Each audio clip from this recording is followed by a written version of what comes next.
Good evening.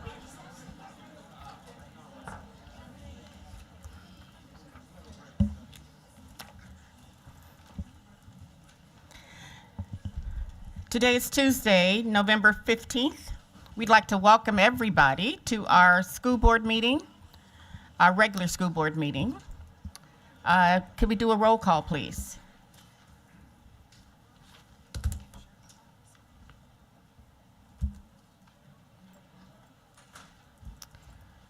Member Higgins? Member Jacobs? Present. Member Donley? Here. Member Holloman? Here. Member Lessons? Here. Member Wilson? Present. And President Bellamy? Present. And that was a real low present from Member Jacobs. He is online tonight. And he's got a real bad cough, so something's going on with his voice, so he'll be joining us online. All righty, I don't see our student, but please stand and join me for the pledge. I pledge allegiance to the flag of the United States of America and to the republic for which it stands, one nation, under God, indivisible, with liberty and justice for all.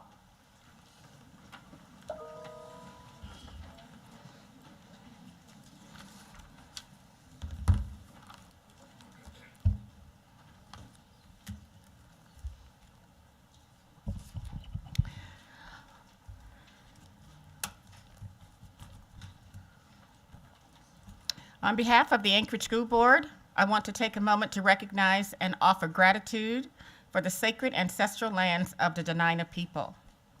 We acknowledge and appreciate that our offices, facilities, and schools are on these sacred indigenous lands, and we honor the traditional care that has been given to this land throughout the generations. We are grateful for the opportunity to grow, learn, work, and create educational communities on this sacred land. We extend continued respect for the many cultures, creativity, and resilience of its indigenous peoples. Shannon.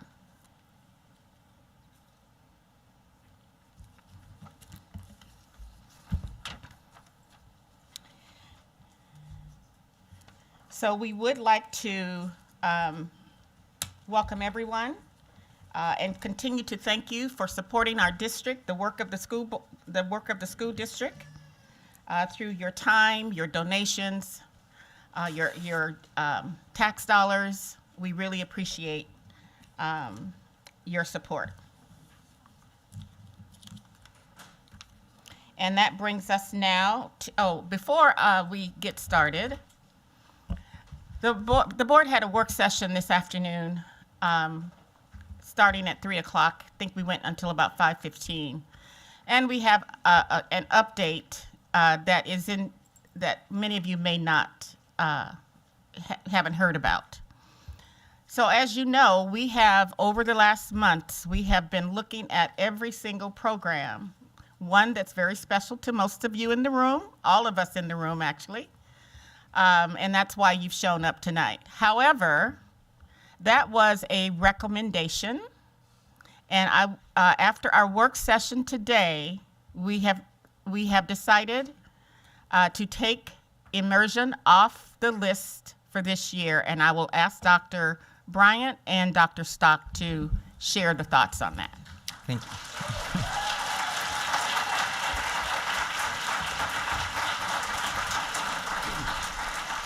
Good evening, ASD community. Again, just to underscore what was shared by Madam President, the administration will no longer recommend proposing cuts to our immersion programs. So to be clear, K-12 immersion programs will continue to be the program model in ASD. But with that said, I like it when I get applause. With that said, we want to improve our immersion programs so that they can eventually be more cost efficient.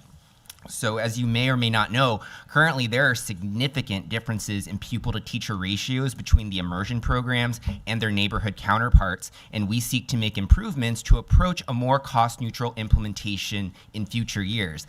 That's critical on our path to long-term financial sustainability. So with that said, Dr. Stock, would you like to add anything? Nope, I did talk to Director Brandon Locke today. He is fully aware of those conversations. So he and I will initiate conversations with tweaks and modifications that we might make to try to be able to create some closer cost neutrality to those programs. If every immersion student in those programs were ended and they all went to the neighborhood schools, they all went to schools, there would be a particular class size ratio that went with that. You know, how could we come closer through recruitment and other ways of trying to find ways to make those class sizes more equitable across the district? So that will be our focus for a while, and we'll see how that goes. Thank you, Dr. Stock. So now there are 100 of you signed up to testify. If you still really want to testify, but please stay and take advantage of, in whatever way you'd like, participate with whatever, not exactly any way you like, but we would like for you to stay.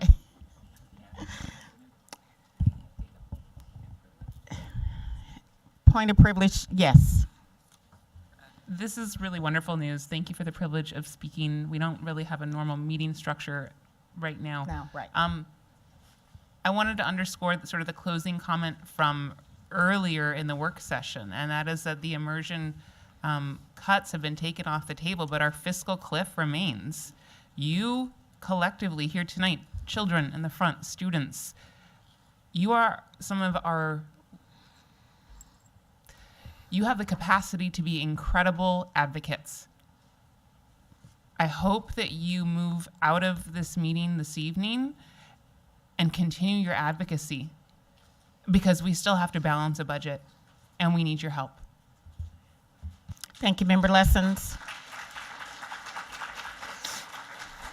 So my big takeaway is when you talk about a thing, because we really were talking to understand what things cost, we got to really make sure we specify we have not made a decision, right? So I do understand that in just discussing some topics, it gets a response, and I think you guys get the prize for that. So, but thank you for your advocacy, and as Member Lessons mentioned, every letter that you sent to us, every word that you were planning or are planning to say tonight, send it to our legislators, because that is where the value of this program will eventually, and all of our programs, that's the path forward right there. So thank you. Madam President, Yes, sir. I think And then we're gonna call ourselves to order. it's really important that the public understand that this board does not have taxing power. Right. We have to build a budget based on the funds we receive from the state and local governments. We're very fortunate here in Anchorage that our local government contributes the state allowed maximum, but we have to work with what we get. And so those comments in past meetings where people said, well, you guys need to raise taxes, we don't even have that authority. Thank you very much. So that brings us to item 3 on the agenda, approval of the agenda. Member Holloman, can you help me out? Because Member Jacobs is unable to speak. Madam President, I'd like to move the adoption of the agenda as presented. Is there a second? Moved and second to adopt the agenda as it is written. Is there any opposition to adopting the agenda as written? Seeing none, the agenda is adopted as written. And Ms. Shaw joined us. Welcome. And we're ready for your report. Alrighty, so SAB, or Student Advisory Board, we had a meeting this morning at 8:15. Here we started playing a game with everyone. We did have all middle schoolers and high schoolers, including Family Partnership and Polaris and secondary schools like that. We approved our agenda and minutes per usual, and we did reports. We had everyone share a community service project they're working on this year or semester, or whatever they chose. And then we're starting to do this thing called school spotlights, where 4 schools are chosen each month to create a slideshow about what their school is, what they stand for, what they think their unique qualities are, things like that. So we had Begich, Polaris, Diamond, and South share those today, and that was really cool to hear. I gave a report about the AASB conference I attended. Joshua Pack gave a report about the past fall OSOG conference. And then we heard from member lessons a little bit, which was great, as always. And then we had Josiah Tabashka talk about the Youth Advisory Commission and including SAB with that and getting members to join. And then we had a resolution brought to us from Eagle River. The title is Implementing a Mental Health Day Policy in ASD. We did not come up with anything yet. We tabled it, but we were making lots and lots of amendments just to get that wording right. So it was a very productive meeting. And then our next meeting is December 13th at 11:15 a.m. I believe that is all I have. And thank you very much. Any questions for Ms. Shaw? All right, thank you for that report. So that brings us to item C, which is our goal monitoring report. And tonight we'll be having a conversation around our graduation rate. We did give the report out at our last meeting. So tonight is your opportunity for us to have a conversation. So really our goal, you just came right up. That's great. Thank you. So just to review, this is our goal number 3, which is our college, career, and life ready goal. We refer to it as CCL. And I do want to thank Dr. Johnson and Missy Fraze for doing a wonderful presentation at the school board conference last week on this very topic and how we can make it even better. Beginning with our freshman class in September 2020, the percentage of high school students graduating life ready, as well as college and or career ready, will increase from a baseline to be announced in the spring of 2022 to 90% in the spring of 2026. The indicators for graduation rates are: graduating from high school is a strong indicator for success in life, as well as in college and or career. 4-year graduate rate will improve beginning with the baseline of 82% in the spring of 2021 and 90% in spring 2026.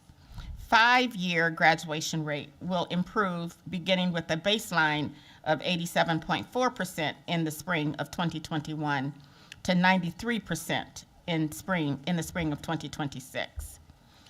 So before we begin our discussion, I just want to make sure and confirm that all 4 components of the monitoring report are present. The report clearly shows what is being monitored, in that it's focused on a specific goal. The report shows data for the previous 3 or more reporting periods, the current reporting period, and the target reporting period. The report also shows the superintendent's evaluation of performance. In this case, it's near target. And the final component is the report shows supporting documentation that evidences the superintendent's evaluation via the tables and charts provided. So with that, we are ready to begin our monitoring. I just want to remind the board that we want to start to just understand the report with the who and the what and the why, and then we'll end our conversation around the how. So, Dr. Bryant. Thank you. We look forward to our conversation, as was stated by Madam President, we have a bold goal to get to 90% college career and life readiness by 2026, and one indicator is graduation rates. And while we are approaching the target, there's still much work to be done, particularly around special populations and other subgroups. So we look forward to our conversation tonight, and I'm joined by my academic services leadership team, including our incoming Chief Academic Officer, Sven Gustafsson. So we welcome your questions. Okay. Who wants to go first? All right, I guess I'll go first. So just as a general, and I think you went over this before, the difference between the 4-year and the 5-year rate, and how we are, and the significance of that. Sure. Now I'm on. I was on before and then I turned it off. Sorry about that. So to answer your question, Madam President, the 4-year cohort rate follows students who enter as freshmen all the way to graduation within a 4-year time frame. So our graduates this year in 2023 would have been freshmen in the fall of 2019, and that's considered a 4-year graduation cohort that's measured.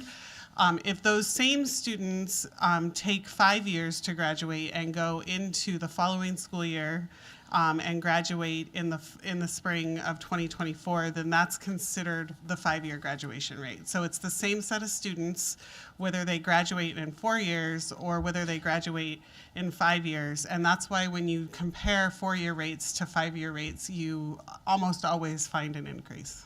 Okay, thank you. Alrighty. Member Lessons. Sure.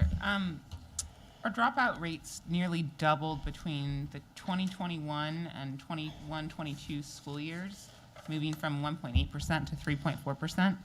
Is there I guess my question is why? That's a why. You can do a why. Why?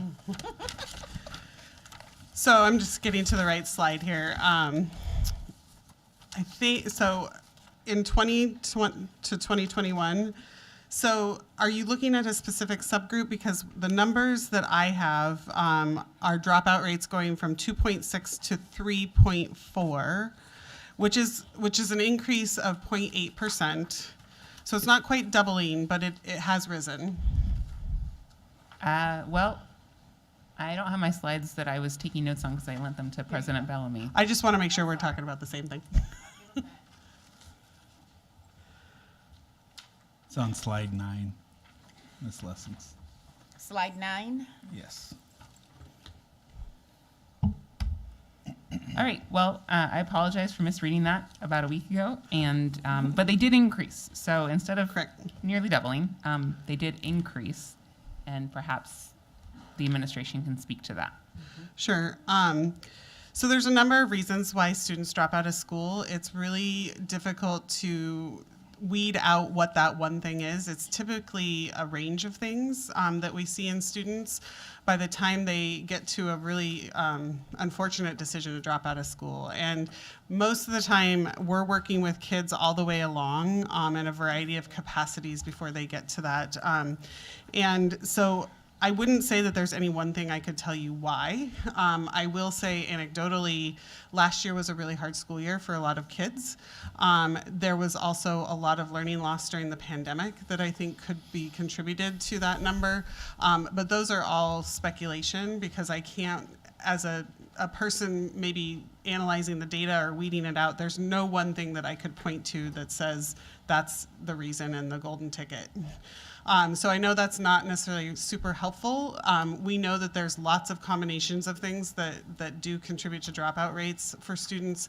And if you recall how dropout rates are figured out in the math, they track all the way back to middle school. So they're not just our high school students, they're also our middle school students. So that's part of our job, to keep kids engaged, to keep providing supports all the way along the way so that they don't make that decision. And unfortunately, it did go up last year. I'm hoping we see that number return to a lower rate this year. It's been a much more stable school year. So Mike, oh, did you have a follow-up? Okay, so my question has to do a little bit with middle school, because I think we know the struggling kids before they leave middle school. And so when they get to high school, when they get in grade 9, what kinds of things are we doing? And I know Mr. Gustafson's doing some stuff over at West, and maybe you could share, was doing. I know you got a new job now, Yeah, sorry. I was going to say maybe he should talk about it. You know, a lot of the transition from middle school to high school entails working with all the teachers in the 8th grade as they're coming into 9th grade, and all the high schools do transitional time for those 8th graders into 9th grade. We're looking at MAP scores. We're really looking at teacher recommendations and stuff to get those kids into the tier 2 classes if they need them. You know, every school has a different process, but that's the goal, is to make sure every kid that's already struggling gets help as soon as they get into the high school. There's a lot of stuff that we're doing around inclusive practices in our high schools now. So our special education and ELL kids are actually benefiting from those inclusive practices, in addition to all the other supports that we give them throughout the days. Yeah, and I would just add to that one of the things that takes place at the middle school level is what they call a student worry list, where teachers are really looking at students that are struggling, identifying them, trying to intervene prior to that transition. But if that intervention has not been completed by the time they leave middle school, there is transitional professional discussions that happen between counselors at the high school level and maybe some administrators as well, so that those kids don't get lost in that transition. Okay. I mean, I'm on page 5.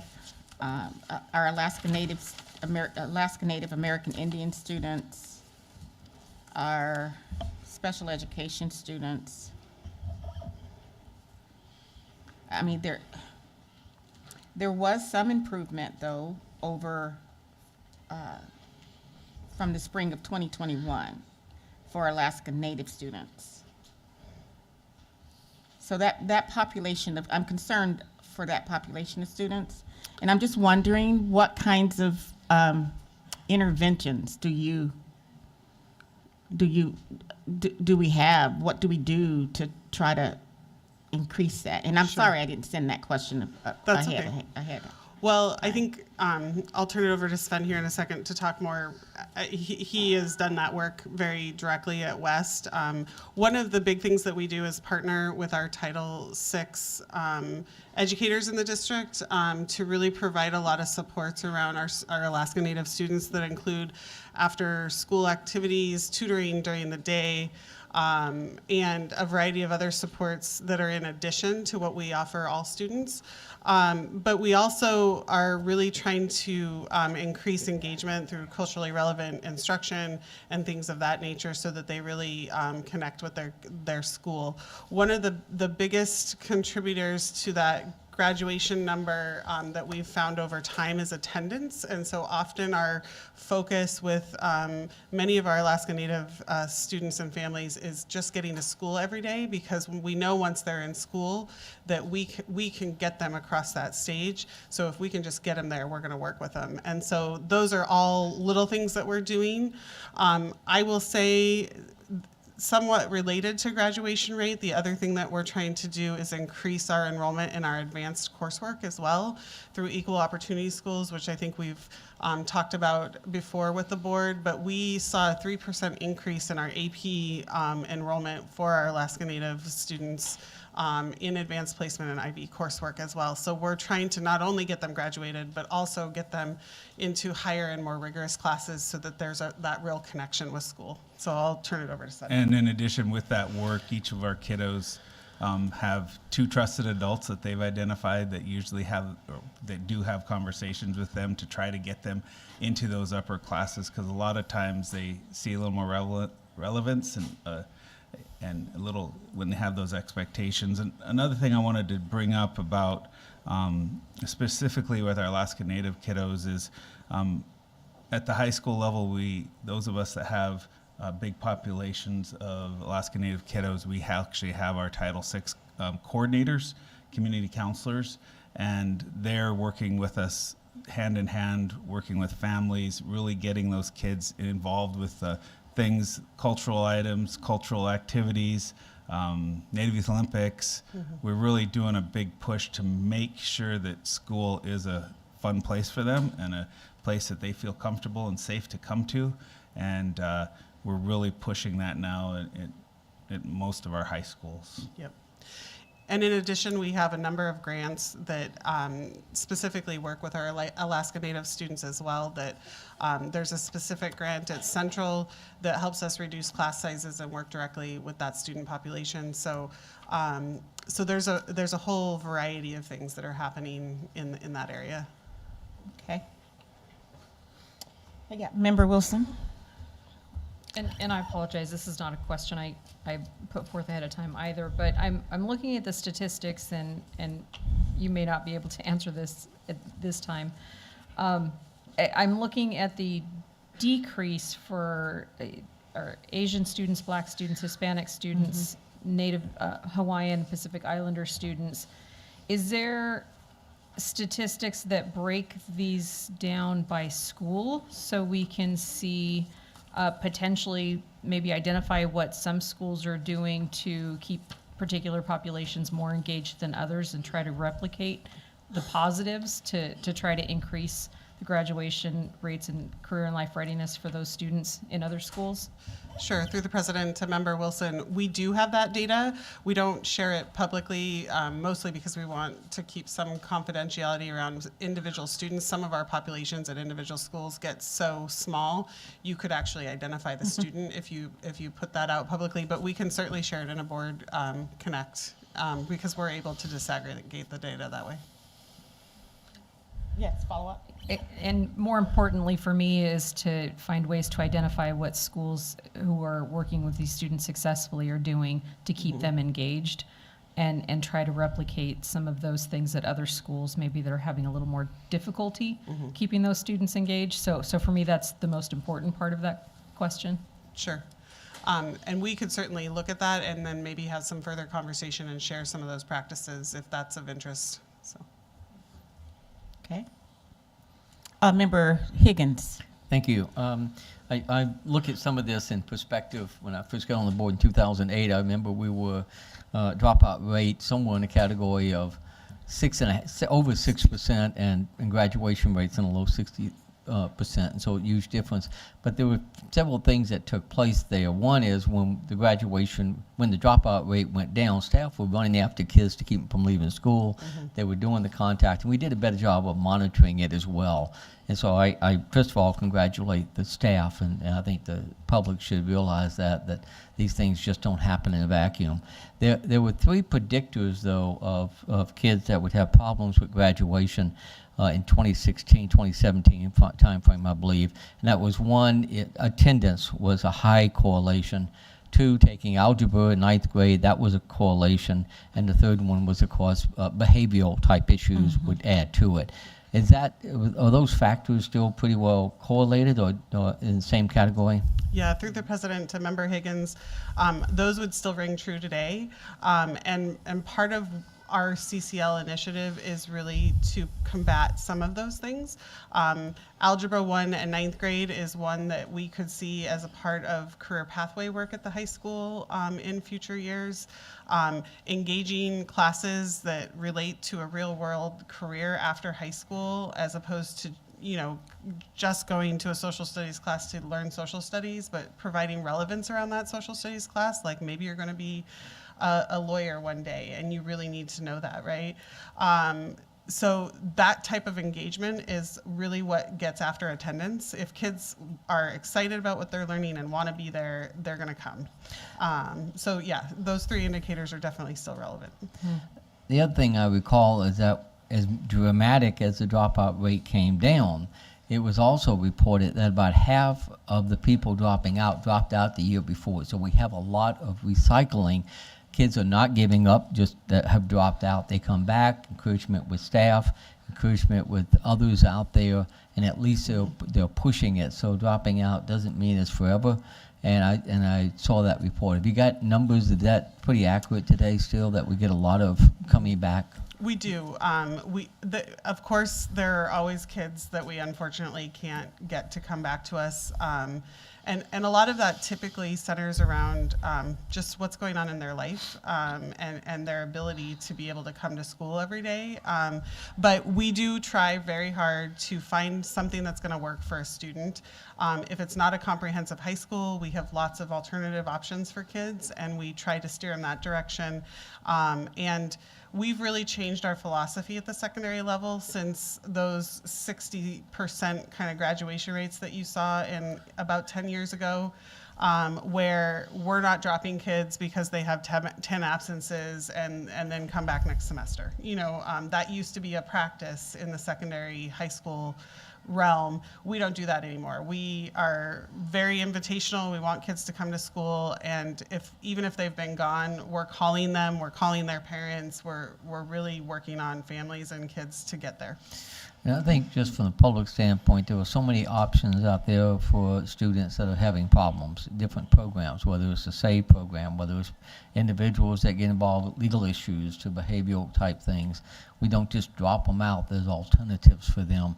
And I think that's one of the things I like about ASD is that commitment for not dropping the ball for any of these kids. Always give them some option out there. I think that's important for them to know. I think that's also why our 5-year graduation rate is higher than our 4-year. We have those options. Yep. Thank you. And we even have 6-year graduates sometimes. So. Right. Yes, member Lessons? The statistic data wasn't specifically included in this report, but I went back to kind of a follow-up report that the board received a year ago, and it relates to a question I asked about the differences between our male students and our female students. And we've had a steady discrepancy between our female students and our male students. And how are we going to provide better support? Are we going to provide something different to improve the graduation rates of our male students and bring them up to our female students? I think that one of the things that we'll find as we go through the CCL work and implementing career academies and career pathways are that we will make school more relevant for our male kids. And I think that will help our graduation rate. It makes it so that they want to be at school, they see a reason for being at school, and they'll be more successful. Yes, for sure. So at what grade are kids dropping out? Well, they drop out in every grade in high school. Unfortunately, so there's no peak, like 10th grade, you see more dropouts? Yeah, you even see dropouts in middle school, unfortunately. So I think there's very few at middle school, so that's not the norm. But you generally see a lot of dropouts. They tend to increase as the grade level goes up, but they do drop out at every grade. And like I said, there's no one indicator. Usually students who drop out have lots of different things on their plate. They may have homelessness as an issue. They may have trauma at home that they're dealing with and trying to navigate. They may need to work to support their family. There's all sorts of reasons why kids do choose to drop out. What we try to do is find out what that thing is, the barrier, and find a program that works. So for a lot of our kids, if they need to work, we're going to try to find a way where they don't have to be at school all day and they can still have that employment but still complete their classes. We even have night school for some of our students at this point, so we can keep them in school and they can work during the day. So we're trying to get really creative like that and expand those options for kids. Despite our budget situation, we want to keep all the kids we can and get them across that stage. We know that's a huge milestone and a huge predictor of success for our kids. Any correlation between, and you may have answered this a little bit, discipline? I mean, it's not the worst behaving kids that are dropping out? Not necessarily. Okay. It can be, but typically discipline stems from other things going on in a student's life. Not always, but a lot of the time. So you do see some correlation, but it's not the only reason. Mm-hmm. So. Okay. All righty. So what now? We get the data. Do schools look up their own data? What happens when, at a school when they get this? The high schools get their own data. Yes. Okay, and then what do they do with it? Well, they'll do just like we do with it, right? They look and see where the pockets are that they need to be working with when they're making their goals for supporting kids. And, you know, just like we do here with each of our different areas, that's what each school is doing. And that's what each, you know, leadership team at each school would be doing. And this is data that actually, when we started working on our new strategic plan around college and career life, this is data that we talked about as a high school group. It's also data that we looked at here in the administration building so that we could really recommend a good plan to the board moving forward around that strategic plan. There are significant things in here that I think we can improve, but I also know we've made it a long way in our community. As Member Higgins mentioned, just 10 or 20 years ago, we were looking at 60% graduation. I think when I first came to high school, we were even at like 58 or 59% graduation rate in the Anchorage school district. So we've made tremendous growth. We still have tremendous growth to go. So, but that strategic plan was really developed with this data amongst others, and schools themselves are having those conversations as well. I actually have shared the data with every high school principal just a couple of weeks ago when we got the information back from the state around 2022 graduation rates. We'll continue to use that data as we plan and look at things, and they will at the school level as well. Okay. Member Donnelly? Do we have any sense of the impact of the state's elimination of the high school graduation exam in that period of time?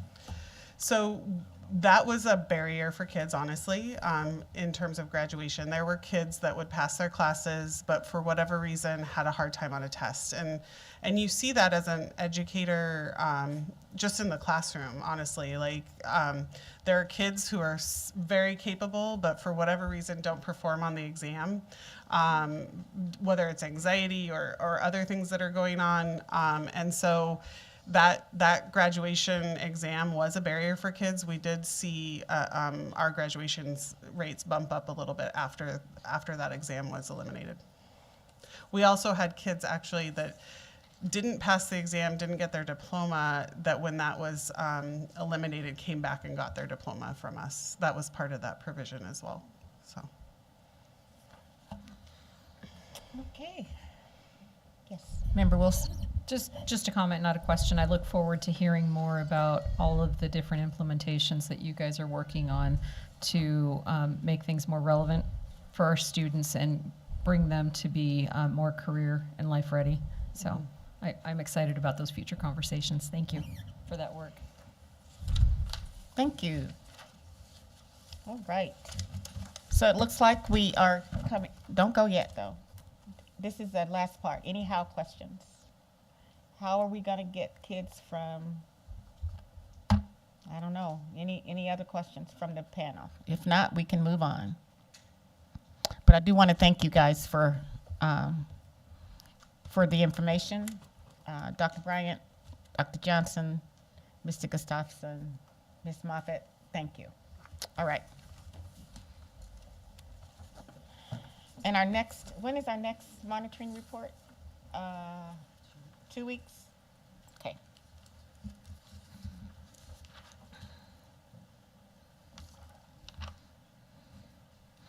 And that brings us now to, oh, I'm sorry. I always forget because I don't put it on. We need to accept the monitoring report. Madam President, I move that we accept the monitoring report from the administration. Second. Moved and second to accept the monitoring report. Any opposition to accepting the monitoring report? The graduation monitoring report. Seeing none, that report is accepted. Thank you. So this brings us to our public comment. And since you guys are still hanging around, I will go through my speech.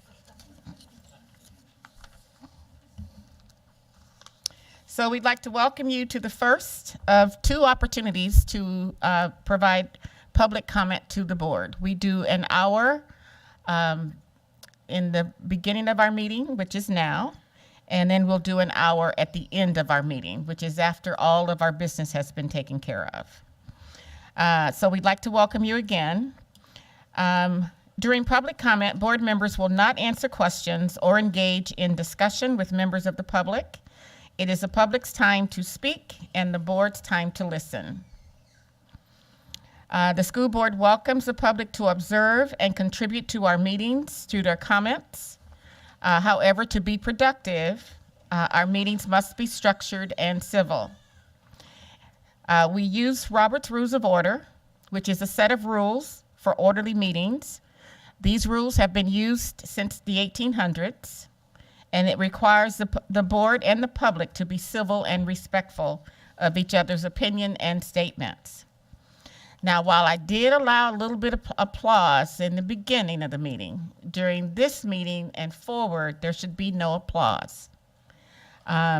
We ask that you refrain from cheering and applauding, outbursts and waving of signs or posters. Do not attack speakers' motives, no profanity or foul language. As president of the board, it is my duty to enforce the rules of civility and decorum. And we have children present tonight. As such, and consistent with Robert's Rules of Order, I have the authority to rule any speaker out of order for violation of these rules or fail to conduct themselves in a civil manner. So with that said and understood, we have several students tonight to testify. We have Murphy Kimball. Murphy?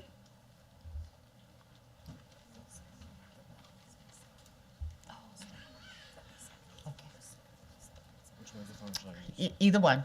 Have your choice.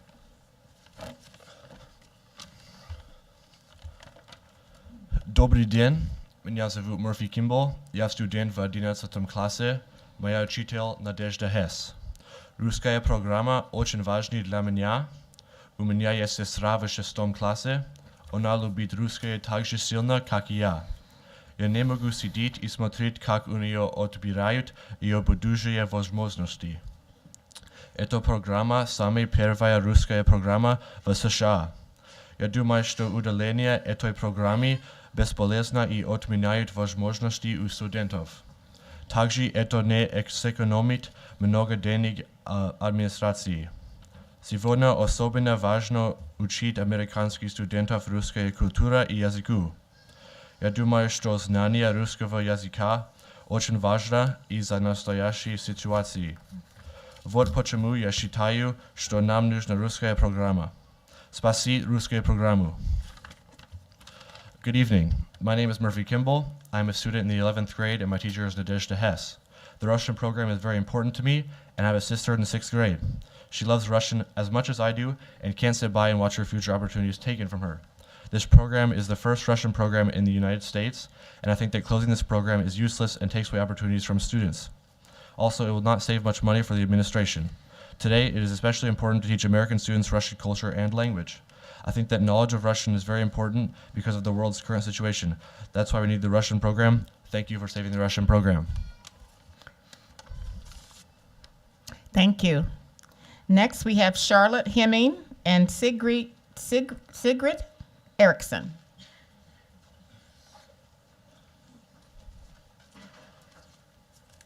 Welcome, ladies. 我们在这里代表中文诚信是项目做成。这个项目提供给我们很多令人兴奋的领域和独特的机会。诚信是项目不仅将我们的学校凝聚在一起，还搭起了中文文化和安克雷奇社区的桥梁，也把我们与中文人联系在一起。如果没有中文文化，我们就不会遇到我们有趣的中文老师，他们离开家乡来教我们他们的文化和语言。学习世界多样性和不同的人，可以开阔你的思想，让你了解其他人的想法和感受。你不仅会接受他们，你还会得到充分了解他们文化的机会。学习多种语言可以帮你欣赏到关联和社区的多样性和复杂性。这不仅也所在社区，还包括全世界所有的地区。学习语言还可以为你打开新的学习机会，开阔你的世界观。谢谢。We are here to testify on behalf of the Chinese Immersion Program at Begich Middle School 6th grade. The program has offered us many exciting experiences and unique opportunities. The immersion program not only brings our school together, but also bridges Chinese culture into the Anchorage community and connects us with the people of China. Without the Chinese program, we would not have met any of our wonderful Chinese teachers that left their homes to teach us their culture and language. We also have the opportunity to share the Chinese culture and traditions with others, as well as learning them ourselves. Learning about diversity and different people around the world opens your mind to the ways others think and feel. Instead of just acknowledging them, you get a chance to fully understand their culture. Being bilingual offers many opportunities for success in the future. For instance, you can be a translator, work in China, or be a bilingual teacher. Learning more than one language helps you to appreciate all the diverse and intricate connections and communities, not only where you live, but everywhere around the world, as well as opening new learning possibilities and widening your view of the world. Thank you. Thank you very much. Next, we have Gabrielle Galloway and Hayden Galloway.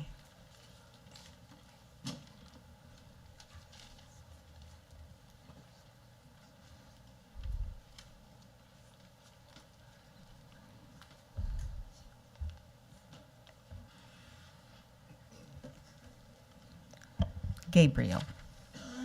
Okay? Okay. You have 3 minutes each. Okay. Hola, me llamo Gabriel y quiero agradecerles por dejarme hablar aquí hoy. He estado en el programa de español de inmersión por casi 12 años. My name is Gabriel, and I want to thank you for letting me speak here today. I wish, however, it could have been under more positive circumstances. I've been in the Spanish immersion program for nearly 12 years, and I can't even begin to talk enough on how being in the Spanish program has provided me with one of the most immersive and amazing experiences of my life, and how cutting the Spanish program and the other immersion programs from ASD schools will only bring harm to the student body. And I'm sure other students and staff can share the same opinion. I'd like to tell you what being in the Spanish immersion program has done for me. And this is about the transition from elementary to middle school. Overall, I remember it being a very anxious experience. I've always had anxiety, especially when it comes to meeting new people and making new friends. So you can probably imagine what entering middle school was like. A whole new big building, 7 classes with people I'd never met before, people that I hadn't grown up knowing, like in elementary. Talking and meeting new people was what I was most anxious about. However, I knew that even if I had a hard time with new people, I would always have the Spanish classroom to go to, and I knew that with that backup, that family, it would get better. Because that's what immersion is, a family, a community where people come together, where memories are made and friendships are built. I'm grateful for all the friendships I built with my friends since grade school, and of all the experiences Spanish has given me, such as going to Puerto Rico in 7th grade, or learning new aspects of Spanish and Latin American culture. If the immersion program does end, think of the damage that will be caused to those in the younger classes, who will be split up in higher schooling, who will lose that family that they had built. As a junior, even if we get some sort of makeshift completion ceremony at the end of the year, I find it disheartening that after all the years of dedication, study, and fun, it will essentially end before we can finish it in completion. I implore the school board to reject the motion to discontinue the immersion programs in the ASD, and to consider this one thing. I want you to reflect on this speech and all the speeches you will hear from students and staff tonight, and I hope you realize that you're not just cutting a program, you're cutting a family. Thank you. Thank you. For those of you who may have come in late, we are not cutting the program, at least not this year. So if those of you who were late, go on. Are you Harper? No, wait. No. Hayden. Hayden, yes. Is this good enough? Yeah. So, buenos tardes, me llamo Hayden y me gradué del programa de español en 2020. Hello, my name is Hayden Galloway, and I graduated from the Spanish immersion program in 2020. And I'm sure many other people will talk about many of the benefits being bilingual gives you. However, I would like to talk about how it has helped me since I graduated from West a couple years ago. In my professional experience, I've been able to use Spanish to translate for a patient at my current employment at a physical therapy clinic to make sure that they get the care that they require. And I only would have been able to do that because of the immersion program. And with Anchorage and the whole country becoming extremely diverse, it is important that students coming out of high school have more than just an average proficiency of a second language, as they can, and most likely will, use it in whatever career they pursue like I have. And not only has the immersion program helped me professionally, it has also benefited me while completing my undergraduate degree. Recently, I've been applying for engineering internships, and on almost every single one, I've either been asked about my proficiency in a second language or been able to include it somewhere. And when asked about it, there have been many different proficiency levels to choose from that usually include something along the lines of beginner, intermediate, advanced, and fluent. And this shows that employers are actively seeking candidates who are not only able to speak a second language, but are extremely proficient in it, which only the immersion program can provide. Along those lines, I've also had friends from the immersion program go abroad to Argentina, Costa Rica, and Puerto Rico, where they not only establish professional connections that they can use down the line, but they've also been able to experience living there in a way that you couldn't do without having the previous knowledge being fluent. The immersion programs here in Anchorage not only teach you the language, but they help you prepare for whatever comes next in life. Thank you. Thank you very much.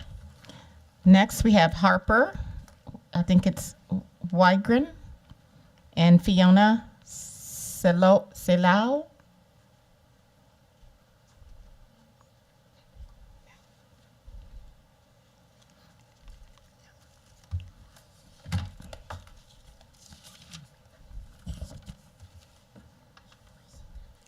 Konnichiwa.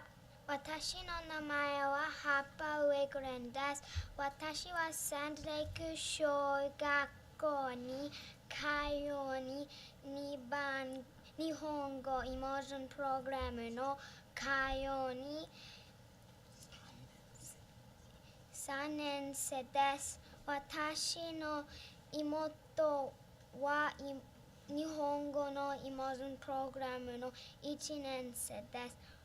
私のお母さんはサンデレイクに通い、ずっと前にプログラムを卒業しました。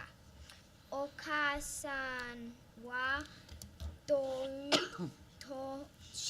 です。2年生の先生、この先生はお母さんの先生でもあり、とてもかっこいいです。すべてとのイモーションプログラムに資金は手だきをし続けてください。Good evening. My name is Harper Wigren. I go to Sand Lake Elementary School and I'm a third grader in the Japanese immersion program. My brother is a first grader in the immersion program. My mom, that's me, attended Sand Lake Elementary and graduated from the program a long time ago. She is old. My second grade teacher, Kono Sensei, who is also here tonight, even was my mother's teacher, which is pretty cool. I love the Japanese program and want to graduate and wear the same immersion cords that my mother did. Please keep funding immersion programs.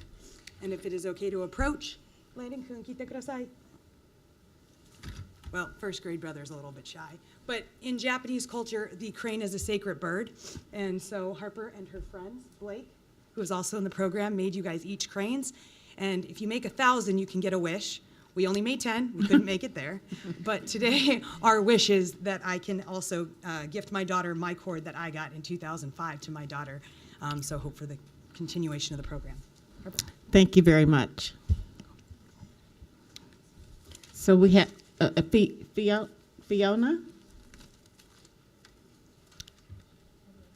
Fiona? Tiffany Throp? Thank you.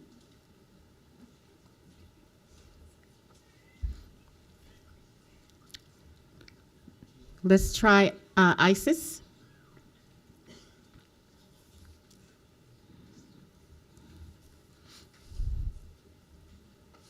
Is that you, Isis? Welcome.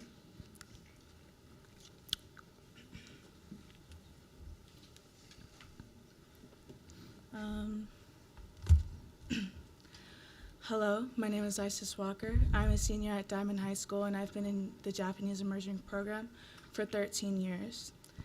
Firstly, I wanted to thank the school district for having this program and giving me the opportunity to benefit from a bilingual education. Because of this, I noticed that there are more doors open to me than the average student, and I didn't know that my freshman year. I've learned all my morals from this program. I've learned how to be responsible, how to talk to different people, and the work ethic it takes to succeed this program. Japanese has taught me to push through difficulties and setbacks. It gives me confidence in my own capabilities. Being a Black Chamorro Puerto Rican speaking Japanese has made me feel like a global citizen. I can go out into the world and make positive connections with anyone I meet. That's why I feel so strongly about this community, and I need to defend it. I want my younger siblings to have the same opportunities, challenges, and pride that I've experienced throughout this program. Cutting this quote-unquote program would defeat the whole purpose. It would, because kids would forget the Japanese. このプログラムはただのプログラムじゃなくて、子供たちにことなった分間ことはなどを勉強する機会をsorry, I'm nervous. 与えてくれます。ただの飾りじゃありません。子供たちの教育に役に立っています。子供意義のあるお金の使い方だと思います。ありがとうございます。Thank you very much. Thank you very much. Mia Parrish and Catherine Mark. Well, we'll do Mia, because I think Catherine's got a couple of, there's several of them coming up together.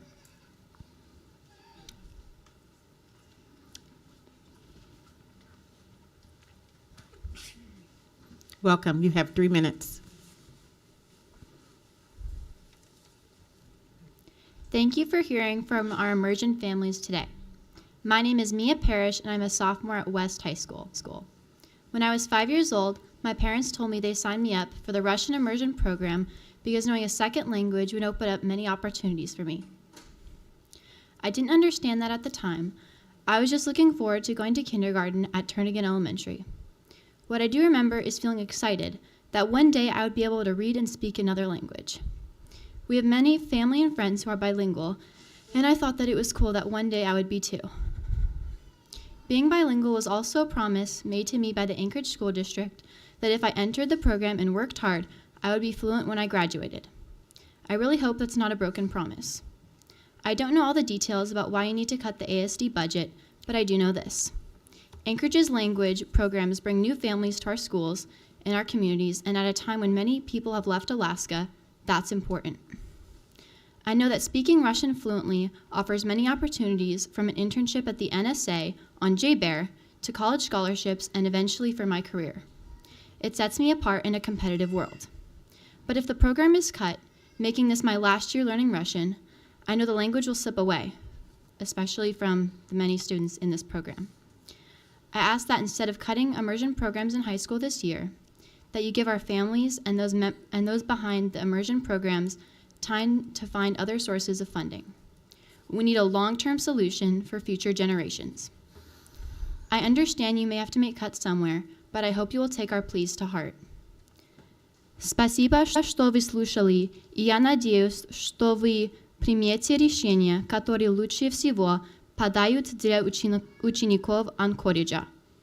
For those of you who don't speak Russian, thank you for listening, and I hope you will make a decision that works best for Anchorage students. Thank you very much. So now we'll have Catherine Morris. And I think two others. Catherine?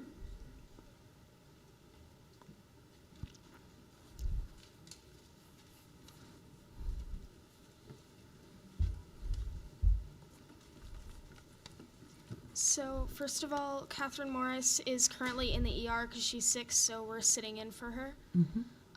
Even if the issue is supposedly safe for the year, immersion programs are too important to lose. I'm Anna Popovich, a sophomore at Service High School and part of the Rilke immersion program. I've been learning German for 11 years, and here's how it's going. As an 8th grader, I passed the DSD-1, a B1 or intermediate level test. A friend and I won first place twice in a dialogue competition, and I'm on track to take the DSD-2 my senior year. The DSD-2 test will allow me to go to college in Germany while being treated as a citizen, which means that I will basically be going for free. I also plan on spending a 13th year of high school in Germany to study.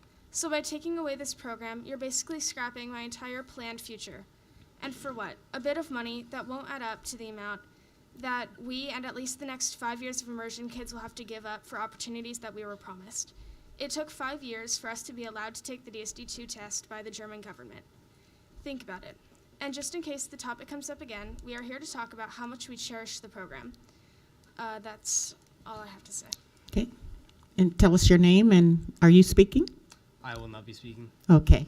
Well, thank you very much. All of you. Thank you. Next, we have Ridge Wooten and Jasmine Withy.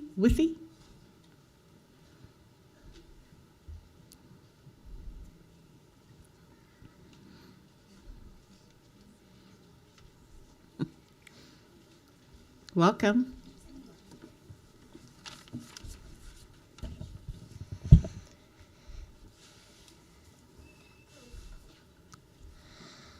Waka, atka tumachlik alchok, kasatun atka Rich Wooten alchok, anaka Stephanie Wooten alchok, ataka Rich Wooten alchok, kita chavichamiungukot. Dear School Board, we are writing to thank you for continuing our UPIC immersion program so that it will proceed at College Gate as well as move into middle school and the high school years.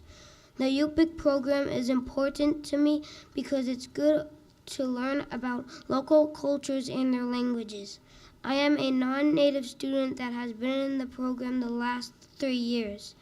At 9 years old, I can speak to my teachers and classmates in UPIC, read UPIC as well as translate for others. I can even perform UPIC dances. Imagine what more my classmates and I could do in the Alaskan communities and villages if this program were to continue through 12th grade. Imagine what other students in other immersion programs could accomplish so their programs continue through 12th grade. It will be a huge benefit to my peers and me to continue growing in our studies in these languages, not just in these early years of schooling, but beyond. I look forward to seeing our language programs continue. Guyana Nichu, well, thank you for listening to me. Thank you very much.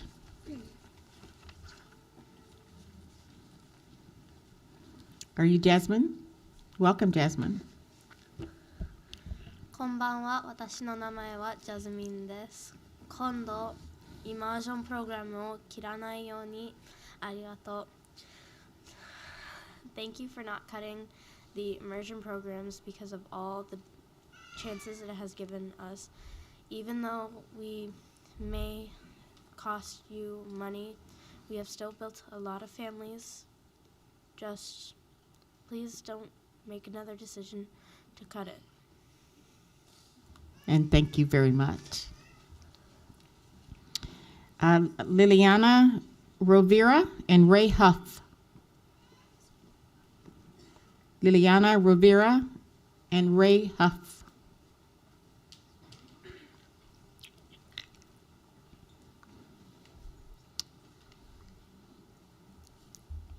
Welcome. You have 3 minutes. Hi, my name is Liliana Rovira. I'm a junior at West Anchorage High School, and I've been in the Spanish immersion program for the past 11 and a half years. Immersion is so much more than just a language program, and my parents knew that when they enrolled me at Government Hill a year after we moved to the U.S. Neither of my parents is a native English speaker. My dad is Puerto Rican, and he served in the military for the first 10 years of my life. Although my parents could have taken the easy route and sent my brother and I to an on-base school 5 minutes away from my house, instead they chose to take the long drive to Government Hill every single day so that my brother and I could get a quality education. My dad always told my brother and I that languages open doors. He wanted to ensure that we learned Spanish, not just because it was his native language, but because of the opportunities he knew that this could provide us in the future. When he was deployed for 2 years, the community that surrounded me at Government Hill helped me feel connected to my cultural heritage and language when it was difficult for me to do so at home. The bond that I feel for the students that I grew up in immersion with is like no other. We were practically raised each other to the point where we consider each other family. I mean, what other program can you say does that? Immersion programs don't just teach you languages, it creates students with diverse cultural knowledge, community members, and most importantly, good-hearted people who care for each other. When my class and I found out that the Spanish immersion might be getting cut, we were all devastated, not just because we liked the program, but because we were promised the seal of biliteracy on our diploma. Since day one, our parents have been making sacrifices to keep us in this program, and if that's taken away, then all of their efforts will be in vain. This program is so unique and valuable, and it would be a shame not to have it anymore. Immersion isn't just a class, it's a family. Thank you. Thank you very much. Ray Huff. Is it Keila Rivak? Maybe it's Kayla. Kayla Rivak? Josephine Lilly?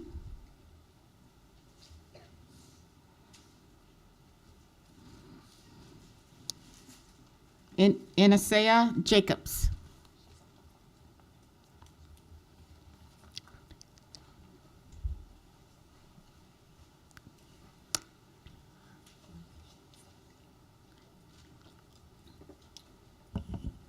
Okay, we're looking for, just have a seat, honey. Okay. Just 1 minute. I would just like to say thank you. That's okay, go on. Say your name, sweetheart. Anasi Khoton Jacobs. Oh, there, Anasa Jacobs. Yeah. Thank you. I would just like to say thank you for not cutting the UBIC immersion program. It means a lot to me, and in case this happens in the future and it's under threat, I would just like to say, dear school board, my name is Anasi Khoton Jacob. Akka Anasi Khoton Washkuton. I am here today to ask you to keep the UBIC immersion program going past 6th grade. This is important because not only do other immersion programs get to run into 8th grade, which is unfair, but UBIC is a language that Alaskans have been speaking for thousands of years. I am learning to speak the language that my ancestors have spoken and learning the traditions that my ancestors performed. I am bonding with my teachers and connecting to my heritage. I believe that something as amazing as this should be taught past 6th grade and is worthy of 12 plus kindergarten years of being taught rather than just 7, including kindergarten. And I hope that in the future my efforts may be put to good use. Thank you very much. Next, we have Luke Sherman Parrott and Emily Mott.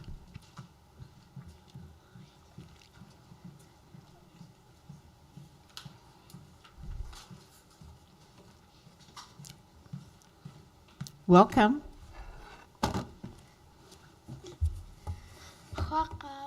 Atka kapahtuli ayuhok kasatun atka Luke Sherman Barrett Anaka Cheryl Sherman ahok Ataka Brian Perret ahok Ana kan Daniana Amiriuhuk Ataka Asjahayahak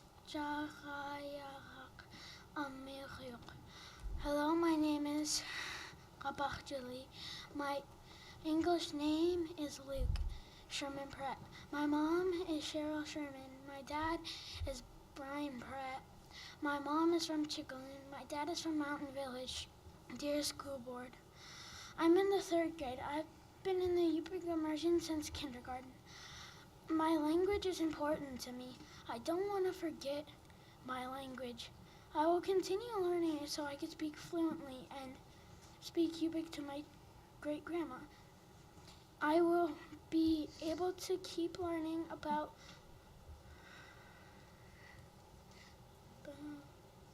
my culture and teach my older brothers Yupik. Kayana Nichulo. Thank you for listening. Thank you very much. Emily Mott, Michaela Webb,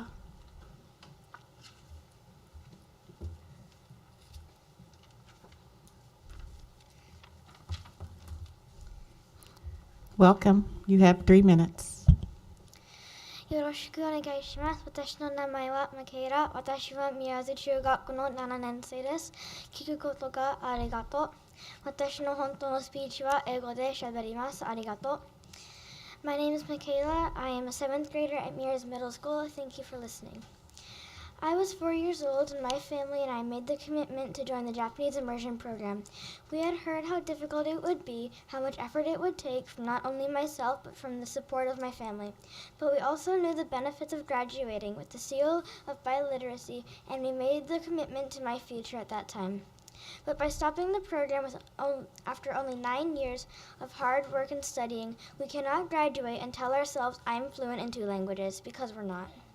Our elementary and middle school immersion years provide the foundation of our language that we have the opportunity to perfect in the final years of our program. Cutting the high school program is a detriment to our education and a slap in the face to the years we have put in already. If you cut the program, it is a possibility that we forget how to speak the language we were taught. It will be like those 9 years never happened. All those electives we went without, the extra homework we've endured, all the things that we accepted when joining this program, it would all be for nothing.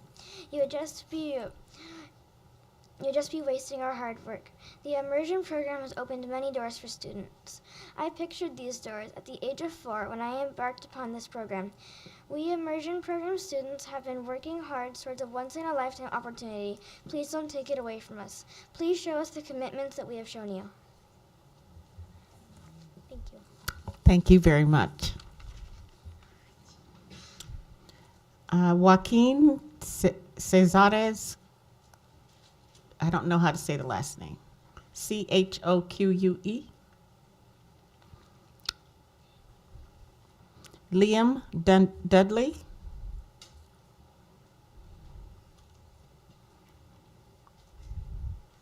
Sophie Desharleas. Desjarlais. All right, so looks like he'll be next. She's just going to speak. I'm just up here to sit with her. Yes, okay. Welcome, Sophie. Can I start? Yes. Good evening, Anchorage School District Board members. My name is Sophie Desjarlais and I'm 8 years old. I'm a 3rd grade student at Ocean View Elementary. Currently, I participate in our school council. Once there was a 3-year-old girl who did not know how to talk. She attended special ed preschool because only 5% of her speech was able to be understood. Every summer she worked on her speech to the point of tears, but her music teacher pushed her to sing. She was empowered to sing even though no one could understand what she was said, and some even laughed at her because of how she sounded. But her music teacher pushed her to sing, and so painfully pushed her to sing. She worked on her speech mostly through music. Practicing speech exercises with her dad was painfully boring and annoying, but with singing she learned to express her speech. 3 years later, she graduated from speech class and no longer needed IEP for speech. Now that same girl has the second highest test scores in the entire school she attends. That 3-year-old girl was me, and now I'm looking forward to the opportunity to participate in 6th grade band like my dad did when he was a kid for Anchorage School District. My dad used to tell me the story about Mr. Nagel, how he was such a powerful teacher that my dad gave up all his friends that were stealing and doing drugs so that he could focus on music. He also talks about fundraising to travel to Disneyland and Hawaii with his music programs. I am looking forward to that program, but I don't see it happening if the music programs are halted before middle school. For example, my dad's cousins in Michigan started preparing for marching band in 4th and 5th grade, while Anchorage School District starts in 6th grade. So if we want to remain competitive and to give everyone the opportunity to learn an instrument, we need to keep 6th grade band and orchestra before kids become 7th graders, with too many distractions to focus on music. I would like to ask the school board one last question.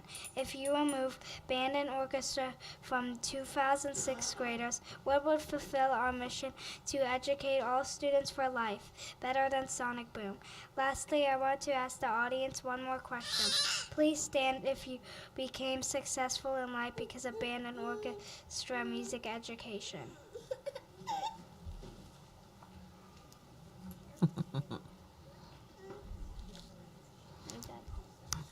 Thank you. Thank you very much. Are you Liam or Joaquin? Joaquin? Welcome, Joaquin. You have 3 minutes.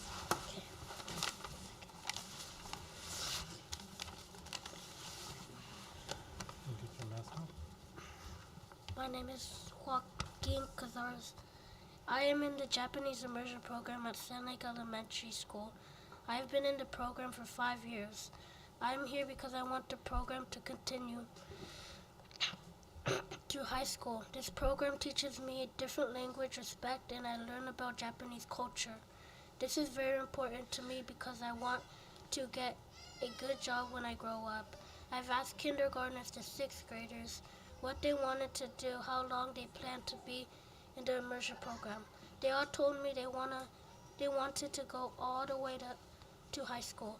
When I graduate, I want to go to a university and learn more Japanese so I can travel to Japan and also be able to speak Japanese at my job in the future. I want to come back and help teach Japanese at Sand Lake Elementary. I want to be able to communicate with Japanese tourists in the summer when I am out camping with my family or whenever I go on vacation with my family. Two other states. I love learning Japanese, and even though it is hard, it gives me a challenge, and I know it will help me when I'm older. I also enjoy learning about different customs and cultures to connect and help people. I participate in taiko drumming, which is part of Japanese culture and teaches me about music and commitment. Please keep the Japanese program alive. It helps so many of us in learning a language, which is something we will use for the rest of our lives. One thing you forgot to add too is that you're speaking to a trilingual student, so he doesn't only speak Japanese fluently, he also speaks Spanish and then obviously English. So thank you. Thank you very much. Thank you, Joaquin. Next, we have Nora Houston Speckman, followed by Jasminka Jasic.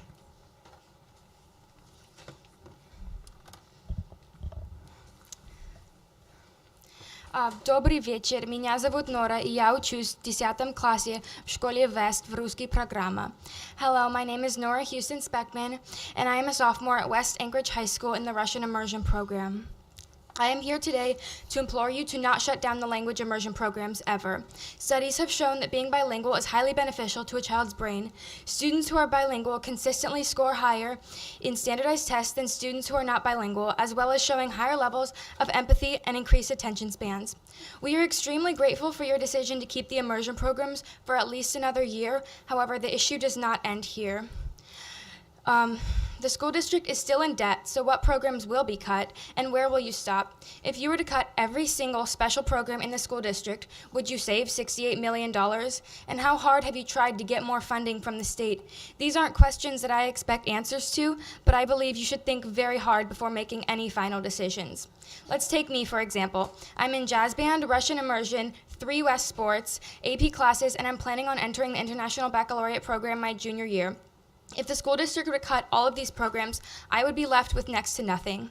Why would I want to stay in the Anchorage School District with no special programs, sports, or extracurriculars? If you cut all of these programs, families would have no reason to stay in the school district, and many would pull their kids and send them to private schools or maybe even leave the state. From what I have heard, cutting all high school language immersion programs district-wide will only save $2 million out of the $68 million deficit. The damage that cutting these programs will do to the students and families involved far outweighs the very small percentage of money saved. Rather than cutting any programs, the school board needs to look for a solution. For example, a family friend who works for the school district informed my family that the total budget shortfall is around $1,000 per student annually. They could pull this money from each student's permanent fund dividend check. The fact is, the state of Alaska has the money to pay for our schools, they just don't want to spend the money on education. So instead of cutting every special program, including many programs that make the school district unique and appealing to families across the city, the school board needs to fight harder for the huge community you represent. You need to ask the state for more funding and refuse to back down until they fund our schools. We, the students, are the future of Alaska, and we deserve a well-rounded education filled with opportunities. When the Anchorage School District created each special program, they were making a commitment to enriching the lives of ASD students. By cutting programs, the school board is telling the students that our futures aren't worth fighting for. The time to act is now, and I implore you, members of the Anchorage School District School Board, to make the decision that benefits not the politicians in office, but the students of Anchorage and the future of our state. Thank you, and spasiba. Thank you. Okay, and Jasminka? Здравствуйте, меня зовут Ясминка Ячич. Я учусь в 7 класс средней школы Romig. Hello, my name is Jasminka Jaksic, and I'm a 7th grader at Romig Middle School. My cousin speaks 3 languages and is currently learning her 4th and 5th language in college. In elementary school, she learned Serbian, English, and French. This was a public school in Serbia that had shifts between students in morning and afternoon sessions because there wasn't enough room in classrooms to accommodate all the students. But they made it work because they value language and culture. I want to be like my cousin. My parents enrolled me in the Russian immersion program so that I could learn and understand a second language. My parents have made sacrifices to drive me to school for 8 years since our neighborhood school didn't provide a second language. This year would have been the first year busing was provided, and we all know what happened with that. I was looking forward to the opportunities the Russian immersion program was going to provide me in middle and high school. Now I'm not sure what to look forward to. All the friends that I've made these last 8 years are at risk of being ripped apart because the Anchorage School District doesn't see the value of keeping us together. The Anchorage School District made promises to us since kindergarten about what we could expect if we stayed committed to the program. My faith and trust has been lost because now these promises seem empty. I feel as if they don't believe we are worth the investment, but we are worth the investment because we are your future. Thank you. Thank you both very much.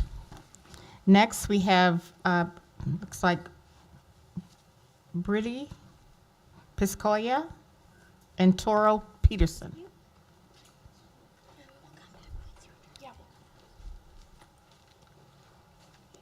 Tell us your name, please. Bridie Piscoya. Bridie. Welcome. You have 3 minutes. Добрый вечер. Меня зовут Bridie Piscoya. Я учусь в школе West High, и я в 9 классе. Good evening. My name is Bridie Piscoya. I'm here to testify against the canceling of the immersion programs. I would like to add I've been learning Russian for 10 years. My siblings started before I was even born, so I grew up with the programs. Here are a few reasons why you shouldn't cut the immersion programs. Reason one, it can help with careers down the line. And my sister, she just graduated last year, and because she has her seal of biliteracy, she was bumped up in the interview line for about 30 places, I believe. Second of all, it boosts your knowledge, such as vocab, culture, and many more things. And I have a few questions. I know they won't be answered, but will I get my seal of biliteracy if it is canceled? And why cut it if we've worked very hard why cut it if we worked very hard to get to where we are? And that's it. Thank you. Thank you very much. Torrell Peterson.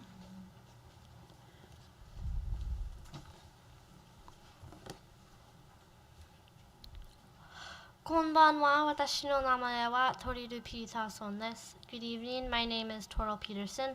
I will be testifying against cutting the Ignite program and the immersion programs.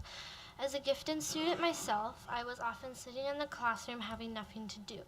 The teachers do not have much time to help us individually, as they need to focus on the kids who need help learning the material, which is fine and important, but we deserve the respect and the chance to grow that our classmates have, so Ignite was a huge help. It was a time where I could interact with my peers who were at my level and where I constantly felt challenged. I believe that students need to be challenged constantly so they can learn and grow more. Next, the immersion programs here have been recognized nationally and have inspired other similar programs across the country. They are a major reason that the district keeps students. Lots of people stay for the program. At Mears Middle School, 75% of the students who are in immersion are on the honor roll. Lots of them are in advanced classes, and the immersion program not only helps them flourish in immersion, but also in other classes. There are many academic reasons that the immersion program should not be cut. Additionally, there are also many less academic reasons, such as deeper bonds. In elementary school and now middle school, I have seen not some, but all of the friendships that were made in elementary school through the immersion program are still flourishing. Most of us have been together all through elementary school and will continue to be together in middle school and high school. Lastly, logically thinking, cutting the Japanese immersion program in high school would be a waste of an amazing opportunity that students are given. Besides the cost of a normal student, the Japanese immersion program in high school costs ASD nothing extra.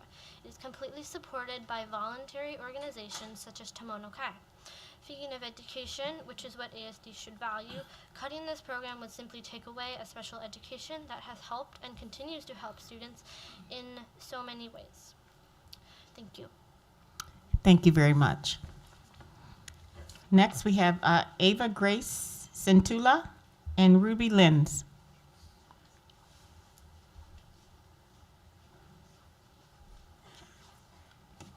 State your name, please. My name is Ava Centula. Здравствуйте, меня зовут Ева Centula. Я из 10 класс в школе West. Hello, my name is Ava Centula. I'm in 10th grade from West High School. First of all, I would like to point out that the Anchorage School District's motto is educating all students for a successful future. Second of all, language immersion programs should not be cut because they are not to be measured as a commodity, but as an aggregation of culture, innovation, and education that not only you should value, but also that will help us for a successful future. I'd also like to know how many of these board members here speak a foreign language. How many of you are able to recognize the ability that it gives you? And if you can't, then you should not be making these decisions about these programs. The feelings of dysphoria you have caused by even putting immersion programs on the table has caused immense stress, fear, and overall unwellness to all students. These programs are a sanctuary that students rely on at school and helps us get to school. Another reason that these programs should not be cut is that Alaska's school system is already ranked 49th in the country.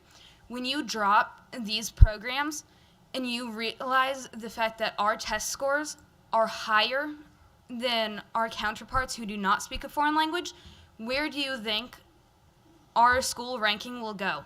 If we count the territories, we are actually the 50th school system in the entire United States. To finish this off,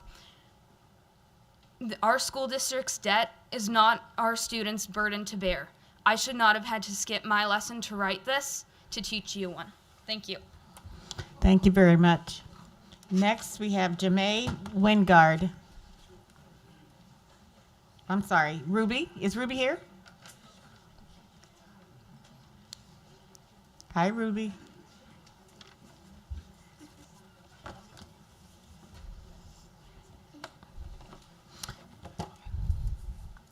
Hi, I am Ruby Lenz, also known as Taijin Chong. I am in the 5th grade at Scenic Park. I think we should have Chinese immersion schools because they give a chance for people to learn a new language. One of the biggest reasons why I like Chinese immersion is because I've learned so much Chinese over the years, and I really would like to continue Chinese immersion in middle school because I don't want to lose all my progress, and I don't think anyone else who gets to go to an immersion program wants to either. 我觉得我们应该有中文和前进式课程，因为我们不但可以学不同的语言，而且让我们有机会在中国工作。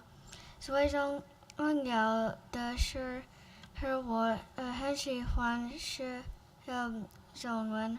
这几年我学了很多中文和中国的文化，我很想继续在中学中文。我不想停止学中文，我相信我在中文很棒的同学也跟我一样，他们很希望在中学继续学中文。Thank you very much.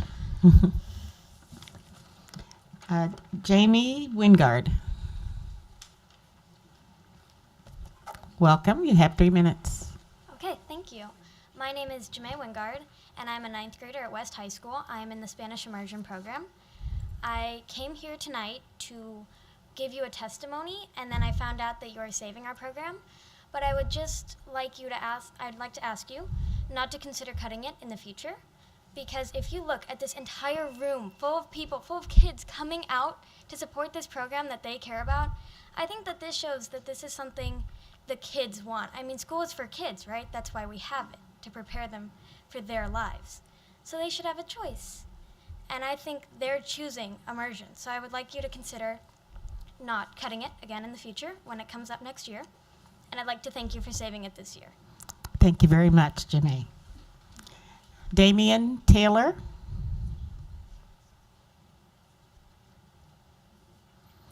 So that ends our first hour of testimony. I'll give the board a 5-minute recess. We'll be back here in 5 minutes to continue our business.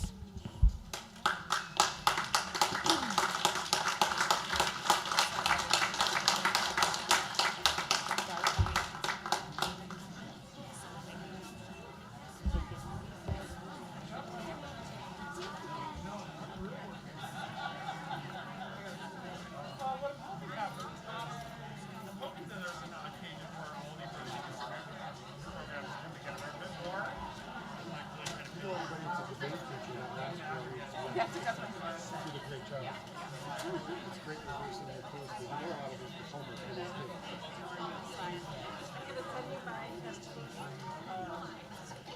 tell the secretary to put my name on. Sounds great.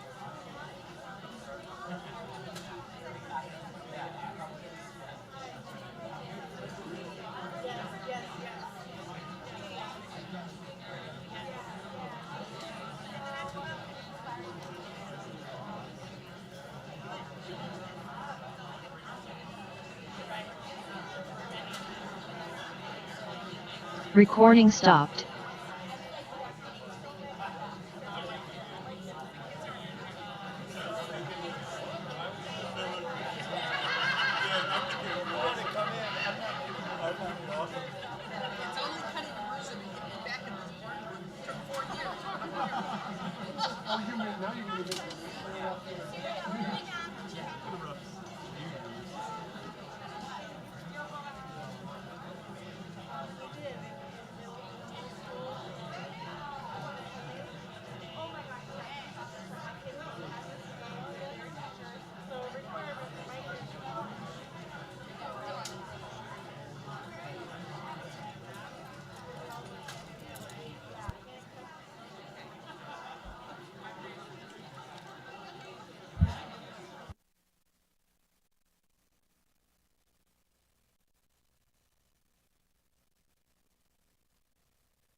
We'd like Recording in to progress. welcome everyone back.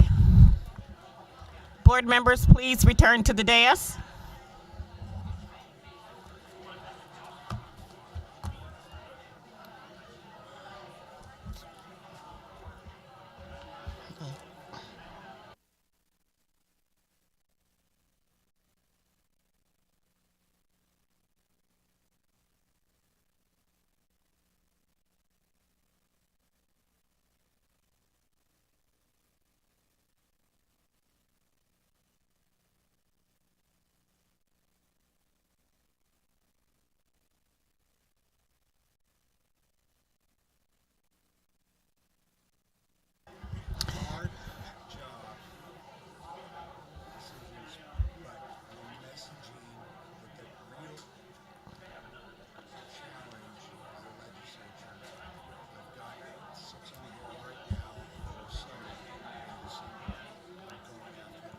All right.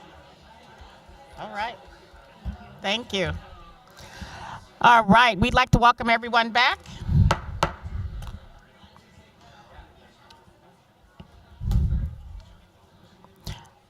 Board members, please return to the dais.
This brings us to we're going to begin again. Thank you, guys. Brings us to item E on our agenda, the consent agenda. Madam President, I move or I guess, do you want to ask if anyone wants to pull things before I make the motion? Sure. Would anyone like to pull anything off the consent agenda? Not seeing any? Nothing from Carl? Madam President, I move that we move the consent agenda as it is presented on the agenda. Is there a second? Second. It's moved in second to approve the consent agenda as presented. And we will have to do a voice vote since we're not all in the boardroom. And those items are we're voting on consent agenda items. October 8 meeting minutes, memorandum numbers 52, 56, 58, 59, 50, 61, 63, 64, and 80. Whenever you're ready, Amanda. Member Holloman? Yes. Member Wilson? Yes. Member Lessons? Yes. Member Donley? Yes. Member Jacobs? Yes. Member Higgins? President Bellamy? Yes.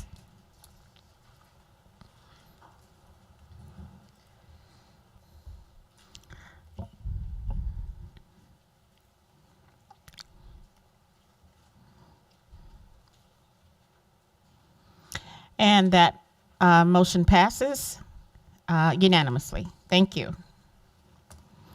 Item F, we have no action items. Next, we have non-action items. Would anyone like to pull or discuss any non-action item? They will be back before you at our next meeting. Okay. Moving on to item H, which is our public comment on non-agenda or non-action items. So that takes us back to our second hour. So I'll like to call Danielle Kemp by phone. Nope, not there. Moving on, Krista Sandhoffner.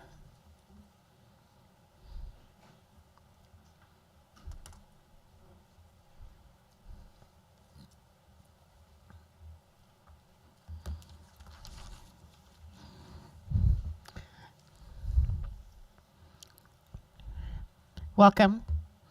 You have 3 minutes. Krista, can you turn the mic, that little button, little mouth, press that little mouth. Yeah, there you go. It's on.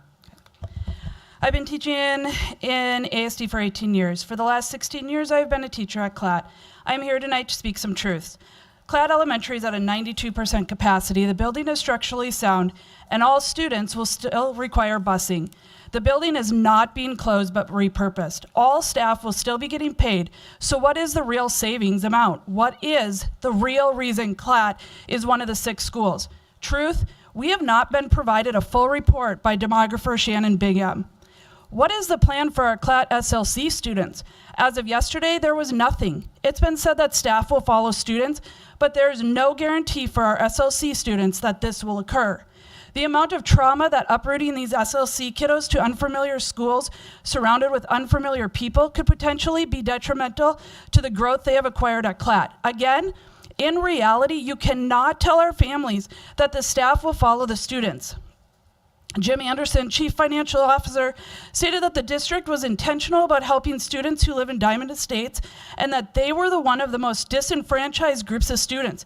In reality, CLAT staff have advocated for these families.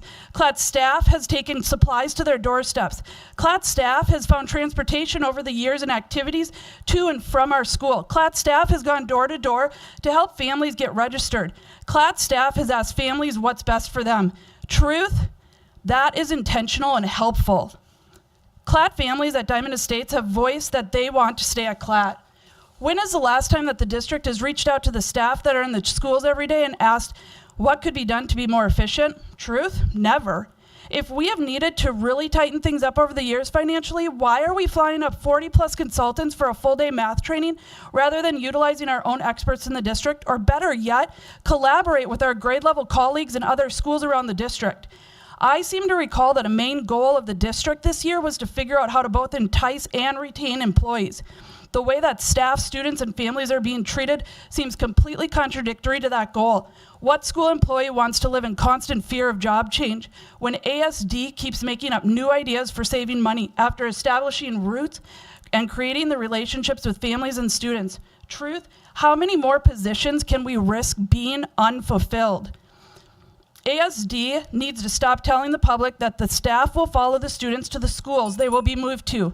No staff members have seen or heard what their options are, and realistically, not all staff will be needed at both schools.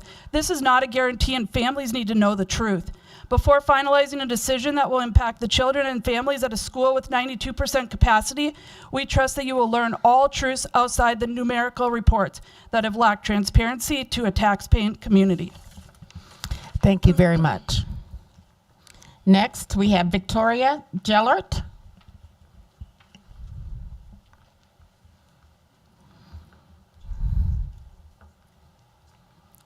Welcome, you have 3 minutes. はじめまして。この24年、今順の日本語の教師として勤めてます。Hello. You have heard so many incredible Anchorage students speak tonight about the importance of immersion programs and the value they bring to our community. I have taught in the Japanese immersion program at Diamond for 24 years, and if given time, I could tell you hundreds of other stories. Thank you for preserving these vital programs this year and into the future. But geez, If this whole idea to completely scrap the high school immersion programs really was solely fiscally motivated, and the only way the immersion programs possibly cost the district more is due to slightly smaller class sizes, then next time, please just come to us and say, hey, how could we add another 5 or 6 kids into your class? Please don't start with the most extreme suggestion. In doing so, ASD misleads the public to believe that the high school immersion programs are somehow superfluous and privy to special funds for teachers and students. So while I would like to wax on about how amazing my students are, how impactful this program is and has been on students' futures and their successes, I feel I need to clarify for you what happens at the high school level and be clear. Cutting high school immersion does not save the district more money. So what is high school immersion? At Diamond, students take their immersion class for 1 period a day. It's 1 slot in their 6-period day, and it counts as elective credit. And remember, students need a total of 14 semesters of elective credit to graduate. At the high school level, students no longer take science and social studies in Japanese. Immersion class is the language class. So this means that in my 4th period class, for example, ASD either pays the costs associated with the 28 students who take their immersion class with me, or they're paying the same students to take another elective class with a different teacher. You're paying the same amount, regardless of the course title. Next, who is in a high school immersion class? Depending on our student numbers, we are constantly reconfiguring our classes so we have full enough sections. One year we might have immersion 9th graders in a standalone section, and then group the 10th and 11th and 12th graders in 2 or 3 other sections. We also mix in upper-level non-immersion students and welcome in heritage speakers. The point is that we combine and reconfigure so that we have enough students to justify a class. In my long tenure at Diamond, no administrator has ever been okay with small class sizes just because it's immersion. We've shifted from 11 sections pre-COVID to our current 8 to improve efficiency and cost effectiveness. So we're already being flexible and proactive, and are dealing with cuts and attrition. To close, cutting immersion would take away rich elective opportunities, but it would not save money. 話を聞いていただいてありがとうございました。Thank you very much. Next, we have Christine Coutier. I know I didn't say it right. Followed by Adam Baldwin. Welcome. You have 3 minutes. Thank you. Good evening. My name is Christine Couturier. I'm the president of French Language Advocates Anchorage, or FLAA. FLAA is a nonprofit that was founded in 2007 by a French language and culture-loving community here in Anchorage. Today, our organization has over 250 active members.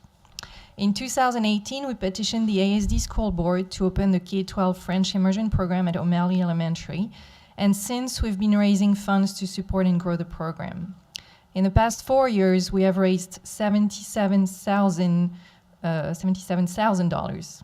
The funds have gone entirely to the school and have been used to translate the ASD curriculum to French, purchase literacy methods, age-appropriate books, as well as professional development trainings for teachers. Every year a new grade has opened. We have secured funds from the French Embassy, the Alaska Community Foundation, the French Legion of Honor, private donations, and organized fundraising events. Our efforts have from the beginning helped to offset the cost of the program for ASD, and we've been successful because families involved are motivated, supporting, and committed to staying 12 years in the ASD public school because of the French immersion program. I'm a parent myself, and my son Simon is in 3rd grade in the program, and my daughter Olivia will join next year in kinder. And as any parent, I want to present my children with the best opportunities, of course, to ensure their future. And as a scientist, I read the literature.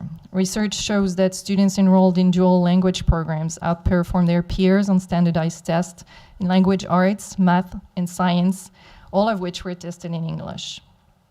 There's a strong correlation between enrollment in dual language programs and reduction of achievement gaps for intelligence. They show greater open-mindedness and acquire competencies that make them more attractive on an increasingly international job market. So given the multiple benefits of a bilingual education, that the amount of savings achieved but by reducing the ASD bilingual programs isn't clear, and that statewide math, science, and language arts assessments for Alaskan students fell below proficiency in 2022. Cutting immersion programs would be a detriment to the future of all children in state. And so finally, because in 1 year we might be in the same place, I would like to understand the reasoning behind the proposed cessation of the French immersion program at the 6th or even 5th grade, when other immersion programs would continue until 8th. Having the French immersion be shorter in duration than other programs will certainly make it less attractive and impact enrollment, with consequences for the entire O'Malley Elementary School and neighborhood program. Thank you very much. Thank you. Adam Baldwin. Brenda Lutz. Anne. Oh, there you are. Hey.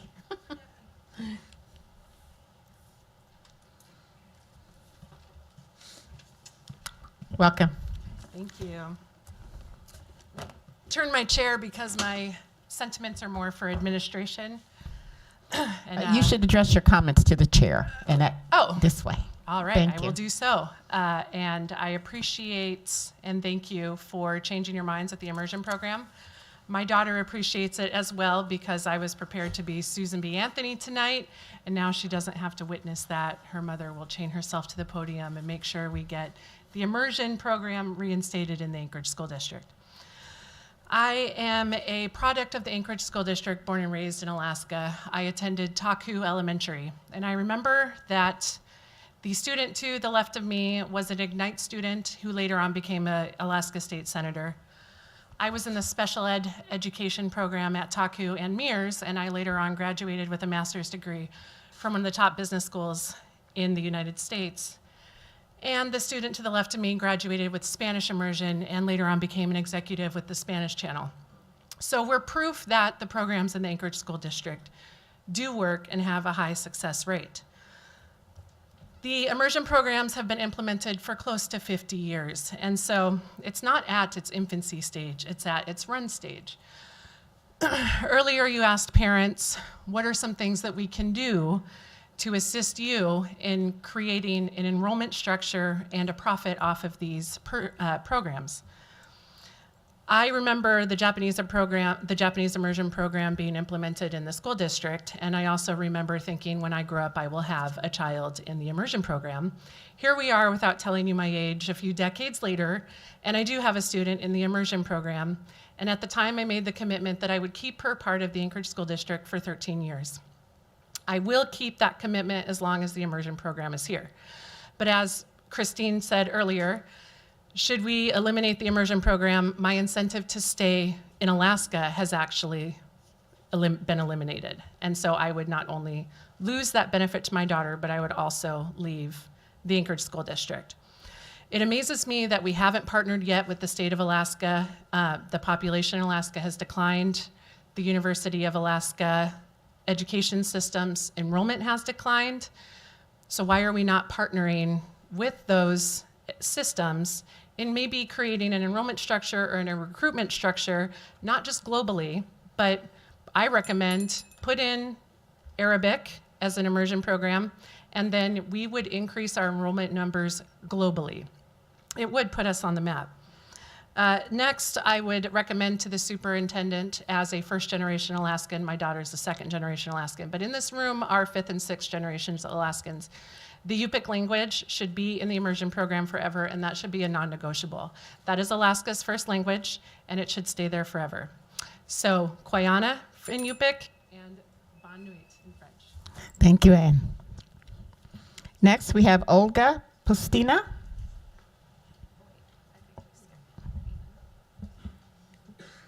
That was Anne.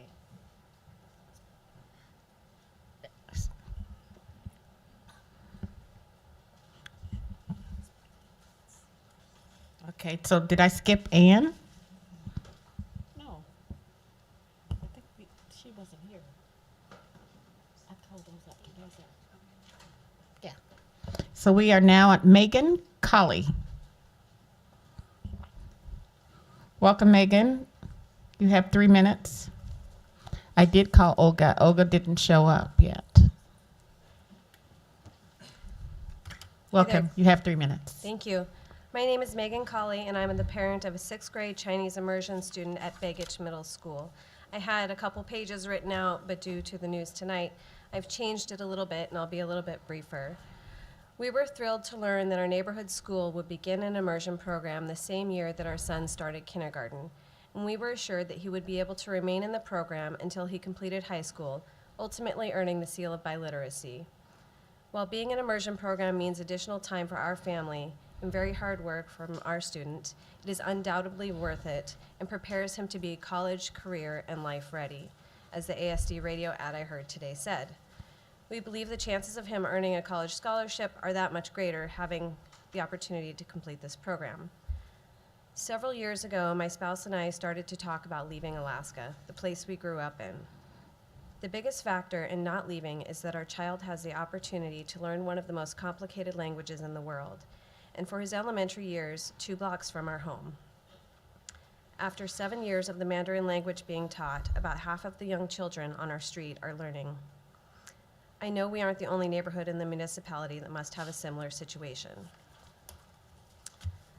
I appreciate that the families and students in the program can rest a bit easier tonight with the decision to remove this cut from the plan.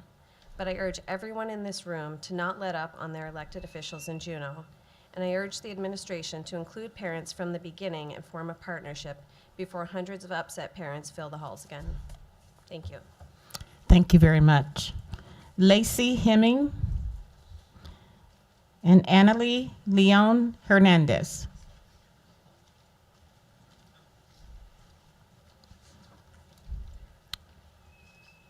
Welcome. Hola. Hola. Ay, qué linda. Señora Vela me I hizo don't know español. anything else. No. Once you start with hola, you know it's going to go all in español. Well, buenas noches. My name is Anaeli León Hernandez. I was born and raised in Maracaibo, Venezuela. I graduated as an international student at UAA and applied to the Anchorage School District. Fate had it that the district was starting a bilingual education program, and my Spanish skills made me just that kind of special candidate that they were looking for. In 1997, I started teaching at Government Hill in the first ever 2-way Spanish immersion program in Alaska. I am one of the program founders, curriculum designers, and I have ensured that thousands of students receive a rigorous education teaching in elementary, middle, and in high school. Of course, when it was time for my own 3 kids to start school, I did not hesitate to enroll them in a school that promotes language, culture, and diversity.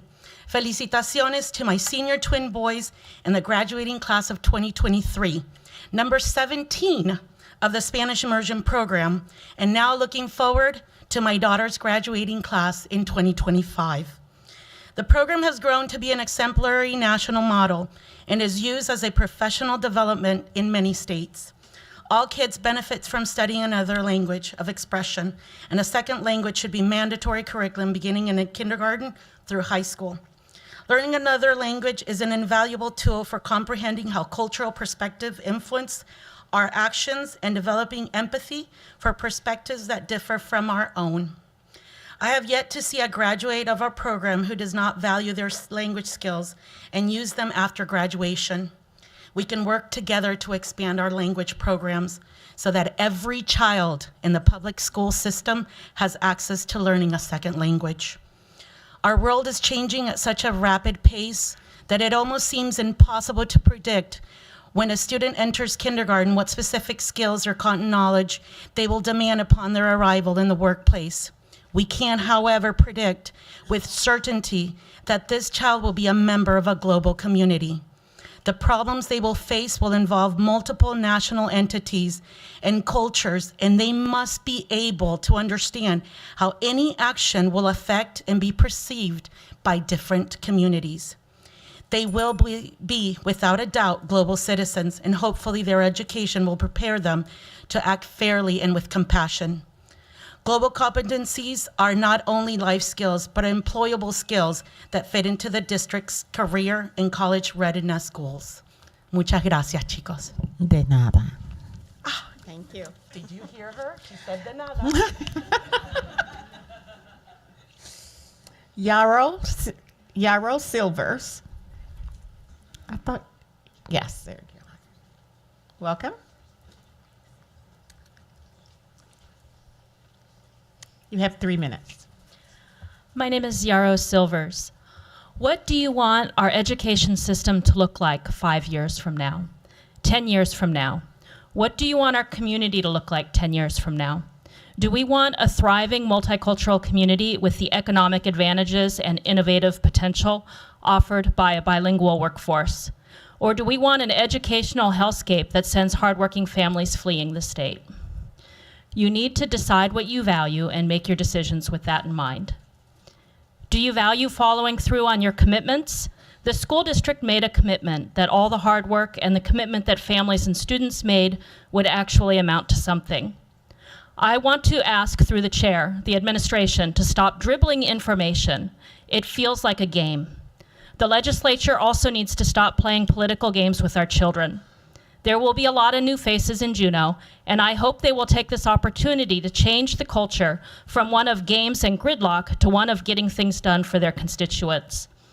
The BSA desperately needs to be increased, and legislators need to talk about the BSA before they start endless fights over the PFD, because we are tired of it. If they can't figure out public education, they shouldn't be in Juneau. Stand up for our children, fight for them. Our school system needs money to track inflation, but it also needs to spend that money responsibly. Between 2016 and 21, ASD eliminated 300 educator positions as they added 50 admin positions. While immersion is off the table for now, you still have a lot of hard decisions ahead of you, including whether you provide an education for gifted students through Ignite, and I hope that you make them responsibly. I think there's more room for you to give more autonomy to teachers to do what they do best and cut top-down style administration, cut excess testing and out-of-state consultants, of which there have been quite a few over the years. I would like to suggest that you reconsider your decision to hire an out-of-state consultant to do this work. They don't know our state or our city, what we value and what is important to us. How are they supposed to know how the cuts they propose affect our community? The top priority of this out-of-state consultant seems to be increasing every class size no matter the impact. They wanted to cut immersion programs despite minimal cost savings because, as they stated a few weeks ago, they could have another elective instead with more students in it. Great, let's kill one of the best ASD programs so that we can add another home ec class and stuff 40 students into it. Who would enroll their students in immersion knowing they wouldn't get enough hours of language instruction to be successful? Unlike many ASD charter schools, which require families to have the resources to drive their children to and from school, most immersion programs are located within neighborhood schools and have neighborhood priority. Did you consider the diverse communities that you would harm when you made this recommendation? I hope you consider that in the future. Thank you very much. I'd like to call Philippe. I cannot pronounce your last name. A-M-S-T-I, yes, thank you. And Liz Williams. And if you will pronounce your last name for us, that would be great. Yes, it was close. It is Filip Mstislavski. Okay, thank you. Thank you. 3 of my children are part of a Russian immersion program. I'm a professor at UAA where I often teach kids that come from Russian immersion and other immersion programs at Anchorage School District. Nationally, there is strong evidence that the bilingual education provided by K-12 programs like the Russian immersion program improves students' outcomes and college preparedness. I call on the board to examine the testing data that assesses the educational attainment by the ASD high school language programs in making the decisions about the future of our programs. I think you'll be impressed with the results these students in ASD immersion programs achieve. With the languages, they also learn cultural competence and humility. As the US and the world become more and more diverse, these skills are critical to our kids' success. it is the difference between getting a competitive program in college, landing an interesting internship, and getting that great job that you dreamed of, or not. Immersion students become cultural ambassadors of Alaska to the world. And the program, the Russian program, in another language immersion programs are incredibly fiscally efficient. One teacher for the Russian immersion program and no administrators. And kids are getting so much out of it. Our kids have been working hard to learn another language. The Russian immersion program has responded to the recent events in the world by setting a kind and welcoming tone. It provides an open, culturally competent and welcoming environment to our students. Russian immersion program integrates the new language minority students, including newly arrived Ukrainian children and the American language majority students for half a day, every school day. It strives to promote cultural competence, bilingualism, and biliteracy, in addition to grade level academic achievement. I urge the board to keep the program, because it plays a critical role in integrating this newly arrived children and completing the second language education for both the majority and minority language students. As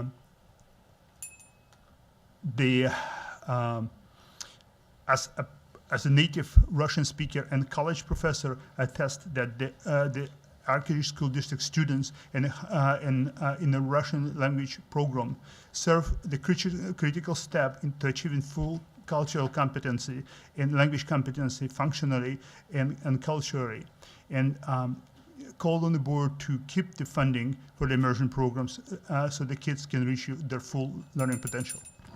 Thank you, sir. Liz you. Williams? What about Haley Anderson? Whitney Wygren?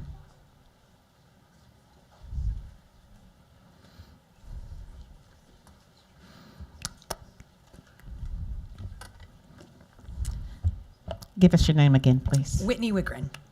My name is Whitney Wigren, and I'm a proud graduate of the Anchorage School District Japanese Immersion Program. I'm speaking today to voice my support and the recommendation of continuing to fund immersion programs at the high school level past this next year. ASD's immersion program was instrumental in not only my childhood development, but also impacted my post-secondary education, my career path, and also my parental education decisions.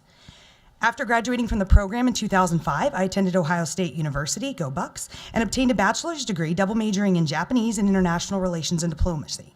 Upon graduation, I began working for the premier domestic intelligence and security service as an intelligence analyst, and this year marks my 13th year in federal service. My intelligence service is extremely competitive and only has a 5% acceptance rate. I recall my first day of duty. My supervisor told me he had selected my application out of a stack of overqualified applicants, many with Ivy League degrees, was because it was twofold. He joked that he had never met an Alaskan, and more importantly, he was impressed that I was an immersion program graduate. I strongly believe that this is a testament to the value of ASD's immersion programs.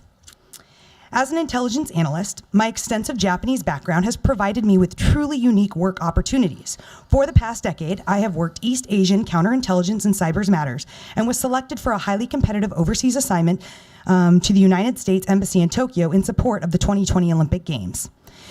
Due to the unfortunate circumstances with the global health pandemic, the Summer Olympics were canceled when I was slated, but I'm hopeful to be chosen to represent my agency and the United States intelligence community at a later date.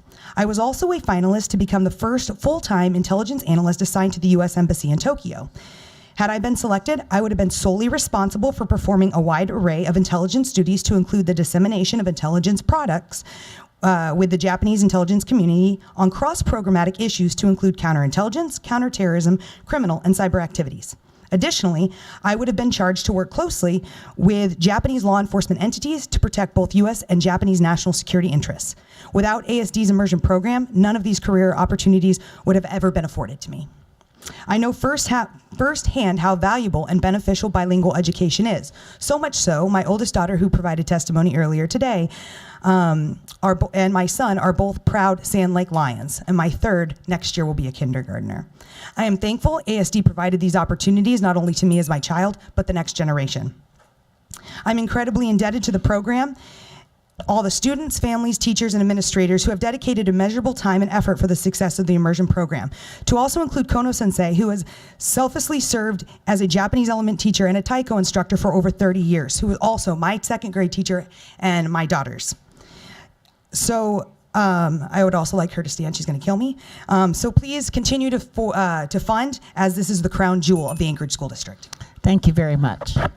Next we have Della Throp. How about Suzanne Piscoya? She left. Maddie Rides.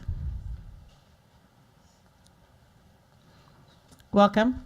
How y'all doing? Not sure how I'm gonna follow up that. Whitney, you're really rad. Y'all, I have a first grader that attends Sand Lake Elementary. He is 98th percentile in the nation for math and English, but he is doing Japanese immersion. The Japanese immersion program stood out to us because my wife is Japanese, and so there's a heritage that we get to now bring and continue on that legacy for him to be able to he can be whatever he wants to be, and this program allows him to do that, as we just heard from Miss Whitney being graduated through this program. I have an issue with the not this year. We're not going to eliminate it this year. This puts a psychological presence on the kids that their program that they are putting their effort into is going to go away potentially in the next year or coming years. This psychological warfare that we want to avoid the kids at all cost is a mirrored reflection of what we just had through the UAAA program. I retired from the Army in 2017 and was accepted into the grad program for secondary education at UAA. I was halfway through before they lost their accreditation because of admin errors. We need to stop this. Sir, you've got a really difficult situation that you just walked into, things that are out of your hands with the inflation and then the state not being able to work. You're our representative, and you need to speak for these children so they can have these opportunities that nowhere else we have. When pressed with the idea of losing the Japanese immersion program, my family is now faced with having to leave the Anchorage School District.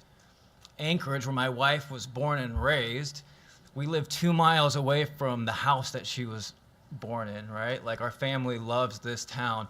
I retired in 2017, but I volunteer with many nonprofits, and I am active in several of them in our community. Those people will leave to go find the immersion program to keep their kids into. Again, you don't have an easy task. I had a bunch of things to say, but I've already been reiterated. The kids who spoke tonight, this is another vote of confidence that you get to experience because of the immersion programs that gives them the confidence to be able to take on a difficult situation as talking to a bunch of adults. Finally, but my last thing is just save our education. We're turning this into a business, and we need to remember that it's about educating our kids because they are our future. Thank you. Thank you very much. Next, we have Eileen Dimmick, Samuel Drews,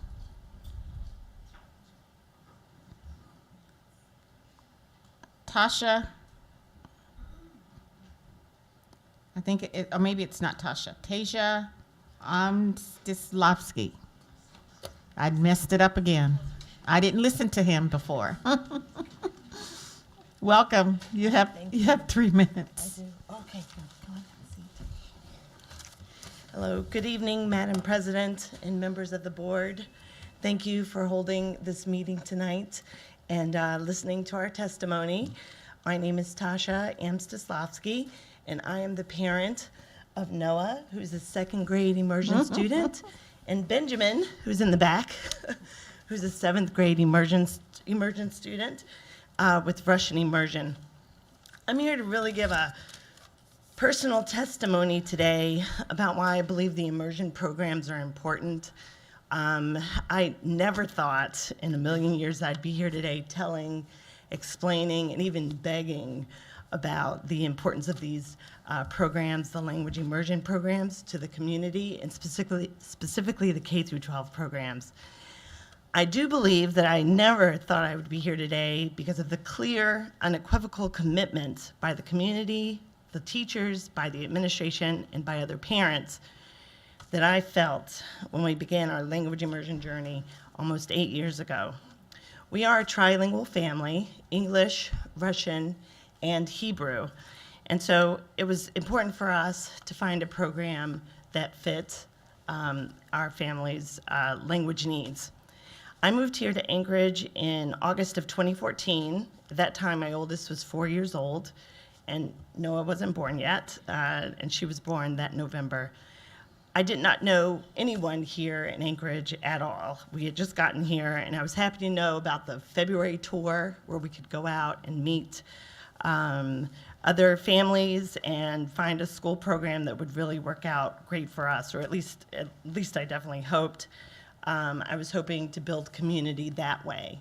So my story is about being a newcomer to a new town and finding that community within the school district. It gave me an opportunity to speak to other parents and hear about their programs, and each time language immersion programs came up as wonderful programs. And so we finally, and when I say wonderful, I mean viable and sustainable long-term options, K through 12 programs.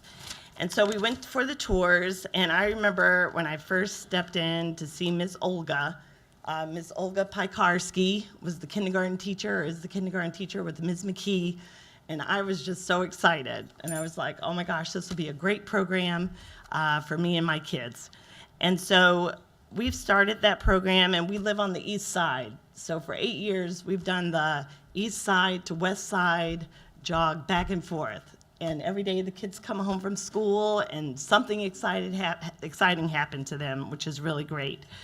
But what I want to share too is I believe the pairing of the elementary, Turnagain, Romig, and West is very important as well. Thank you very much. Thank you very much. No, I'm sorry. She wanted to say. Next, we have Trevor Hildebrand Maki. Trevor, you on the phone? *6 to unmute.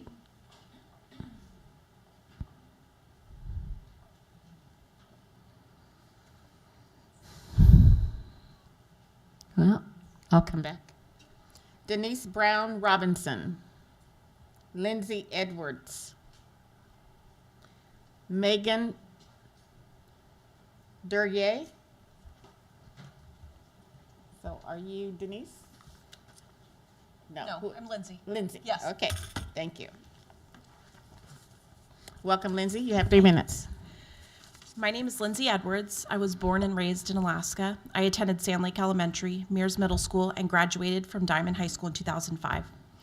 I began Japanese immersion in first grade as the 4th class to start the immersion program. I graduated with 12 years of Japanese immersion, earned my cord, and went on to take a year of Japanese in college. Whitney and I were in the same class. I'm here tonight because I, along with many others here, strongly believe in immersion programs and am so proud to have had the privilege to grow up learning a second language. I had amazing teachers all through school and am still in awe at their dedication to keep the Japanese immersion program going strong for the past 33 years. I know you've been told by many people the value of learning a second language at a young age, but I want to share with you what I have always told parents when asked for advice on where to send their child to school. The one thing I appreciated most about being a student in the Japanese immersion program was the sense of community and support it provided. Is this on? Okay. It's on. It provided for me and all the other kids in the program. As a student in an immersion program, you're part of a tight-knit group of kids who get to continually be together in school from kindergarten all the way through high school graduation. We called each other brothers and sisters, even in high school. Our parents were friends, our siblings were friends, and we did everything together in and outside of school. Our classmates' families were second families to us. They made us feel supported, encouraged, and motivated to succeed. That community support system of families and teachers allowed us to dream big, set high standards for ourselves, and push one another to be the best students, leaders, and be the best people that ultimately led us to wanting to serve our community in big ways. Now, 17 years later, those people are still in my life. I brought a picture to show you.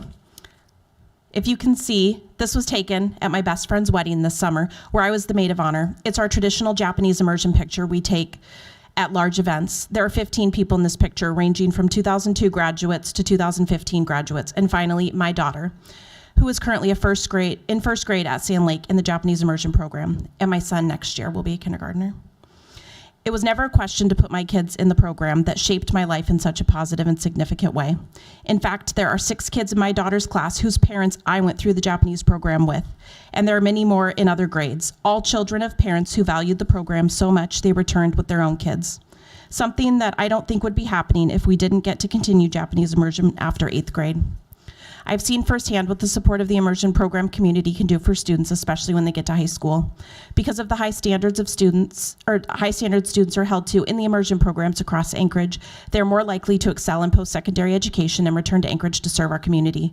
My peers went on to live in Japan to teach English. They returned to Anchorage and have become teachers, healthcare workers, city workers, and political leaders in our community. Giving students in our public school system the option to learn a second language and be a part of an immersion program through high school graduation is a unique opportunity not many kids in this country have, and one that sets us apart in Alaska.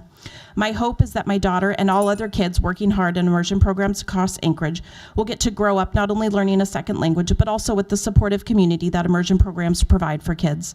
Kids need that support. It helps guide them on the right path and eventually brings them back to make positive contributions in our community. Thank you for your continued support of the immersion programs, and I hope that this support continues for years to come. Thank you. And thank you very much. Marietta Hall. Oh, yes.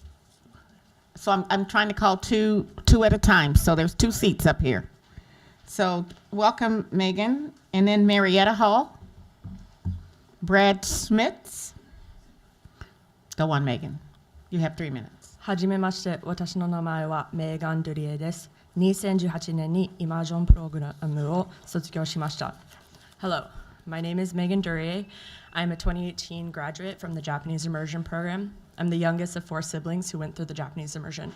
I'm currently a paraprofessional at Sand Lake Elementary School and a club instructor at Rokushula for the after-school program. I'm also a university student double majoring in international studies and Japanese at UA. I was motivated to return to Sand Lake due to my passion for the Japanese language and the goal to give back to the community that has supported me for the majority of my life thus far. I was reading the details for the budget cuts and options being considered broke my heart. Cutting the immersion programs at age 13 for 8th grade would negatively affect the futures of immersion students' language journeys. The time frame from 8th grade to 12th without language lessons will contribute to loss of curiosity and loss of commitment. If the program gets cut after 8th grade, the passion will be lost without the support of their immersion communities that would be provided in high school. The immersion experience in high school provides a space to prepare for the next steps into adulthood with the long-standing language influence that immersion programs provide. In addition to preparation into adulthood, the concerns of the CLA biliteracy come about as well. The CLA biliteracy is not attainable until you complete the credits for the English side and the language credits as well. The CLA biliteracy is usually received by 11th grade or senior year. If the language programs are cut in 8th grade, the access to foreign language learning is cut short by 4 years. I am a recipient of the CLA biliteracy. However, the Japanese language the language level that I was at in 8th grade was drastically changed and improved by the end of my senior year in high school. The language level I was at in 8th grade would not have allowed me to pass the CLA biliteracy qualifications at that time. With my experience in a high school immersion, we were able to interact with many exchange students and were also given plenty of opportunities to go on exchange programs ourselves. My high school Japanese immersion teachers, Imai Sensei and Gellert Sensei, gave me the language support and personal support in my travels across the Pacific Ocean to Japan as a 17-year-old teenager. I'm endlessly thankful for the opportunities that the high school immersion program portion of the program provided to me in my teenage years, which later led to even greater opportunities and options due to my background in the Japanese language, culture, and the immersion program. I wrote this speech with goosebumps continuously. My appreciation for the immersion program in Anchorage, Alaska is motivated by the hope to further our acceptance, awareness, and international relationships for children of the future and the respect for the elders of our past. I would not be the woman standing in front of you, well, sitting, without my upbringing that I had in the program. The immersion programs available in Anchorage provide a community unlike any other. Please consider the appalling impacts that cutting these programs will have on Alaskan relationships and the impacts that we have on the rest of the world. And I do appreciate you guys considering not to cut them at the time, but for our future, keep that in mind. Thank you. Thank you, Megan. Next, I'd like to invite Sheila Hill, Rick Peterson. Yes, please. I'm trying to get two of you up here at a time. So if you'll take that seat and you take this one. We might get a few more people in before our hour is up. Thank you. Whenever you're ready, sir. My name is Brad Schmitz, and my family and I moved to Anchorage about 10 years ago. My son, Brad Jr., is a 7th grader at Mears Middle School, learning the Japanese language.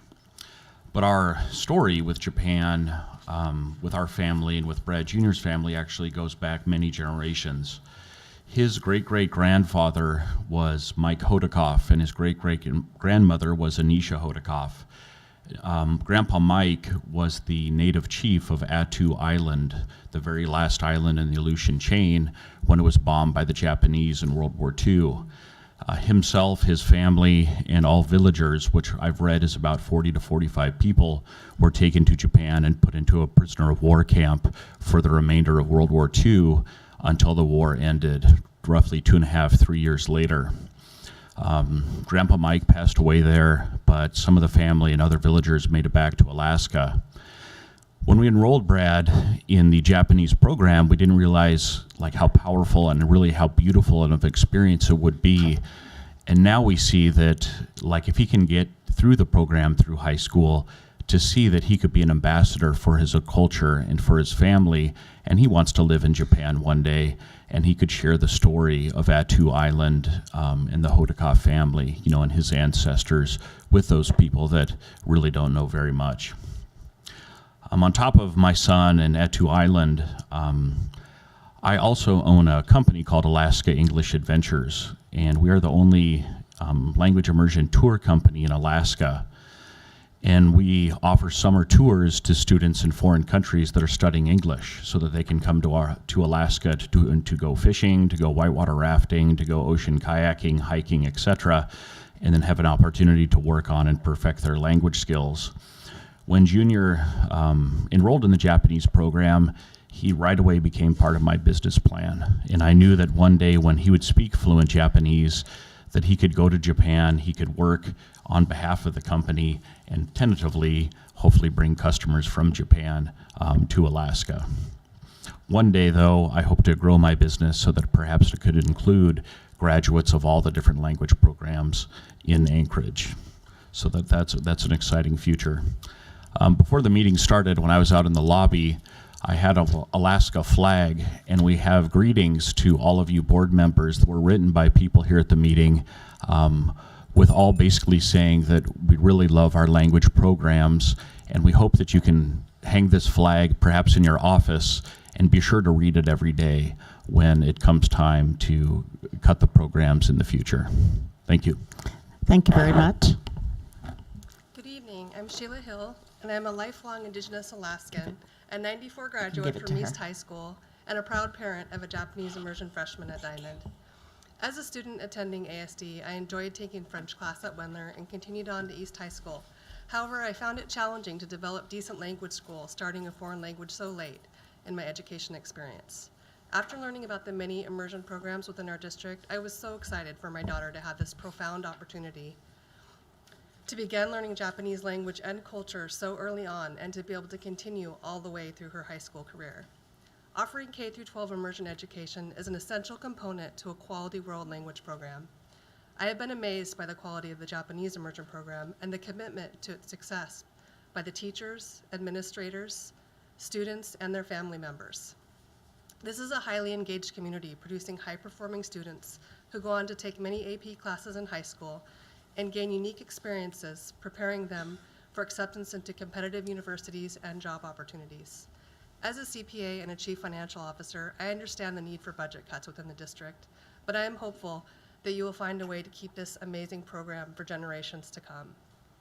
When making considerations, please remember that Diamond Immersion receives no additional funding.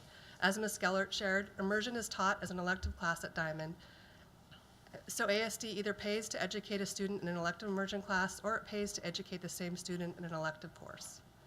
There is no staff exclusively for DHS immersion, and in fact, Tomona Kai supplements this program by paying $40,000 a year in program-related expenses and bringing on several Japanese college interns, including one fully dedicated to Diamond High School. This adds tremendous value to the educational experience. Please also consider the impacts to our students and greater community if you cut immersion from high school. Our students would lose 170 hours of classroom language instruction per year, or 680 hours for their entire high school career. This valuable lesson time is necessary to be able to develop the language skills to earn the seal of biliteracy and to succeed in AP Japanese class. Our students will miss out on the camaraderie of being in the classroom, taking Japanese with their peers, and in the culmination of a unique and special graduation ceremony paid for by Tomona Kai and family volunteers. Our community will miss out on the ability to attract and retain families within the district, which will further impact school funding. Our students have worked so hard to achieve this momentous milestone of graduating as immersion students and have been planning this occasion since grade school. Along the way, working for this common goal, they have become family with a deep connection to their school, their peers, teachers, and friends in Chitose, Japan, our sister city. Please do not take this opportunity away from them when they have come so far. Thank you for the one-year extension, but we'd like to see this program go for many generations to come. Thank you. Thank you very much. Thank both of you. Rick Peterson, Lori Hardin, Jordan Lopez. Okay, I see Jordan is coming. How about Heather Helgeson? Heather? Stephanie Wooten. Welcome. Have a seat. Crystal Branch. Jessica Lowers. Thank you. All right. Rick, whenever you're ready. Good evening. My name is Jordan Lopez, and I'm here in support of keeping the 6th grade band and orchestra program from being eliminated. I am also a member of the Anchorage Community Concert Band, who was here, also in support of keeping these music programs from being cut. My musical journey started in 5th grade elementary school when a music teacher, one who I'll never forget, Mr. Beal, introduced my class to a trombone, a clarinet, and alto saxophone. I was so intrigued and fascinated by the instruments themselves and the sounds they made that from then on I was hooked. I played all throughout middle school and in wind ensemble and then marching band, jazz, and symphonic band throughout high school. In 2005, my sophomore year of high school, our band traveled to Sydney, Australia, and Auckland, New Zealand, partnering with the band programs of local high schools of both countries and staying with the families of their band students.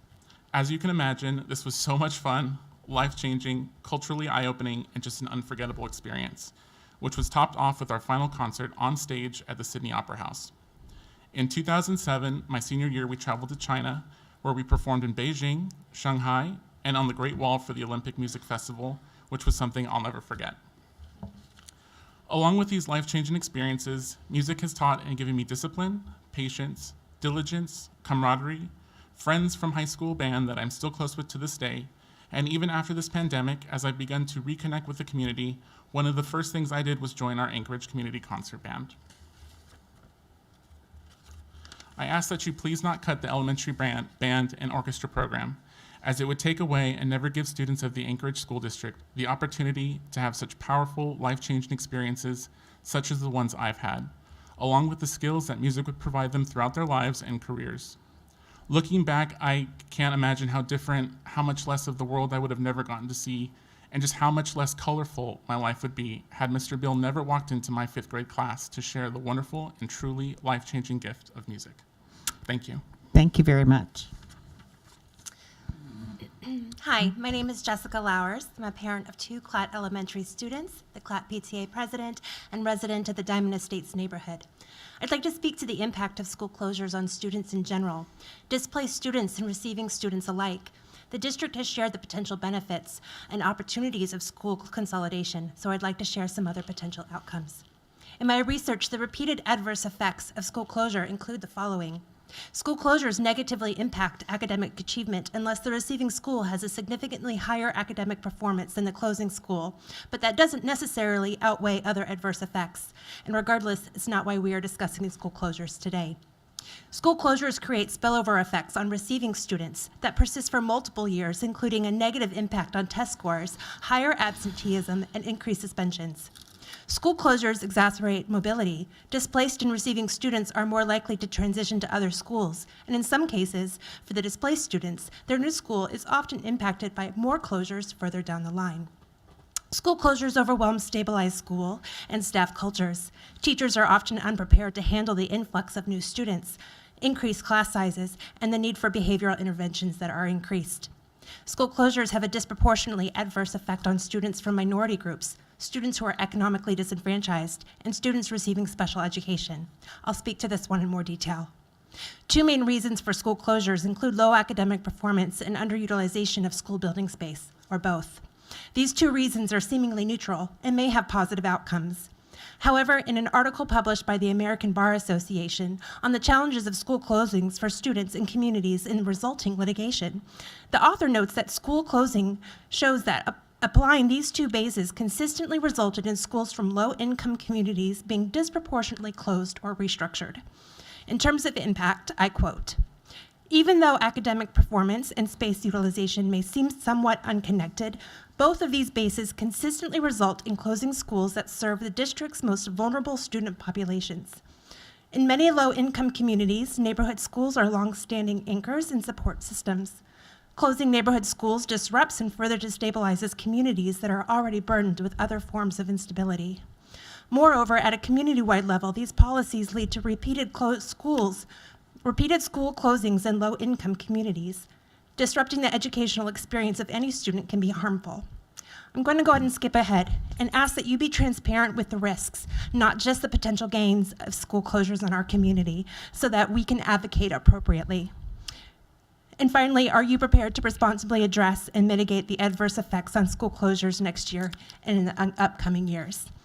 Do the cost savings benefit outweigh the factors presented and the impact on all of our students, but particularly our most vulnerable? Thank you. Thank you very much, Jessica. And Jordan, thank you. Jasmine Redgrave. Paige Brown. We can have you both come up. Are you Jasmine? Yes. All right, welcome, Jasmine. Paige. Jason Storter. All right, go on, Jasmine. You have 3 minutes. Is this on? Okay. Hello, my name is Jasmine Redgrave.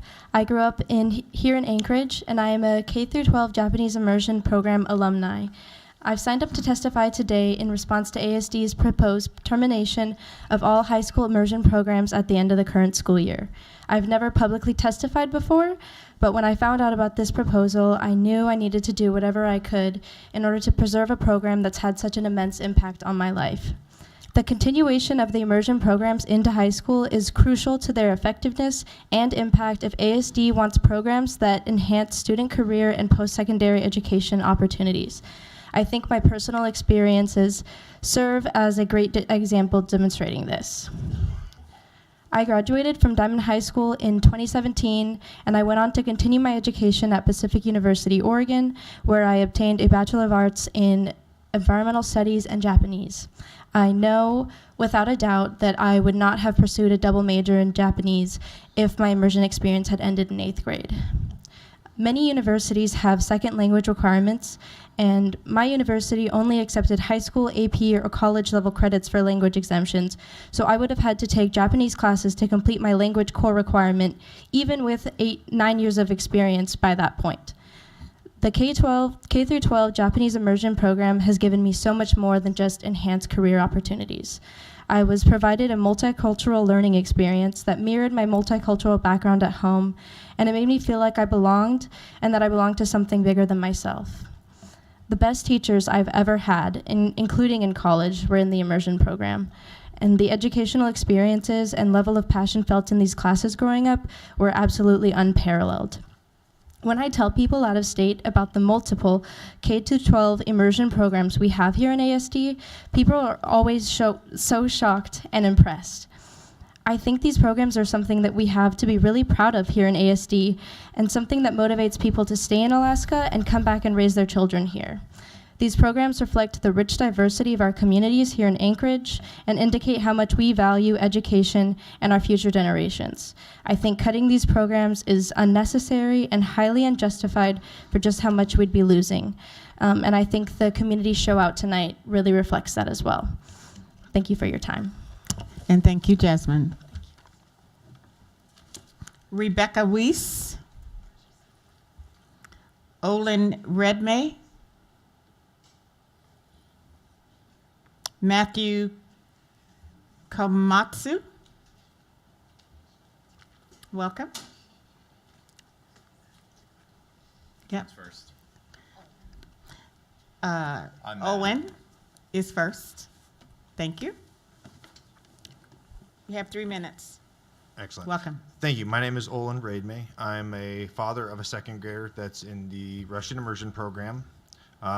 I grew up on the Kenai Peninsula next to a bunch of old believer Russian villages that speak Russian predominantly. And I always lacked the ability to communicate with residents in that area. During critical situations, I was unable to communicate. And so that started my intrigue for Russian at a very young age. So when I moved up to Anchorage with my family, I instantly put their names in the lottery system to get put into the Russian immersion program. I was really ecstatic when we got into the Russian immersion program because of my lifelong wish to have a Russian-speaking family. So why the Russian immersion program? There are over 200 students in the Russian immersion program enrolled, and that is a family that I want to get involved with. Now we're taking on many refugees that speak Russian as a first language or second language, and this gives us the perfect opportunity to learn and grow with them. We are the first Russian immersion program in the nation, and other states come up here to emulate our program. I heard that at a graduation speech last year. So they're coming up to build their own programs off our programs because we were the first one. It is a critical language, not only for Anchorage, Alaska, the nation, or the world, but just for Alaska, we have the old believer villages that speak Russian predominantly. Due to Russia is a huge landmass, the population, and very beautiful culture. We share many resources with them: fishing, waterways, international borders. We have very similar resources, the development of resources. And now the language is more critical than ever. With the political environment and national security reasons in order. 356 national companies left Russia, and 1,000 international companies left very lately due to political situation. When they start coming back, they're going to need interpreters more than ever. And we have the opportunity to give our students a job that they could use their language firsthand to help build a relationship with this country again. So, as you know, I have a million things more to say, but with time running out. You've seen the group of people come from immersion programs from all over.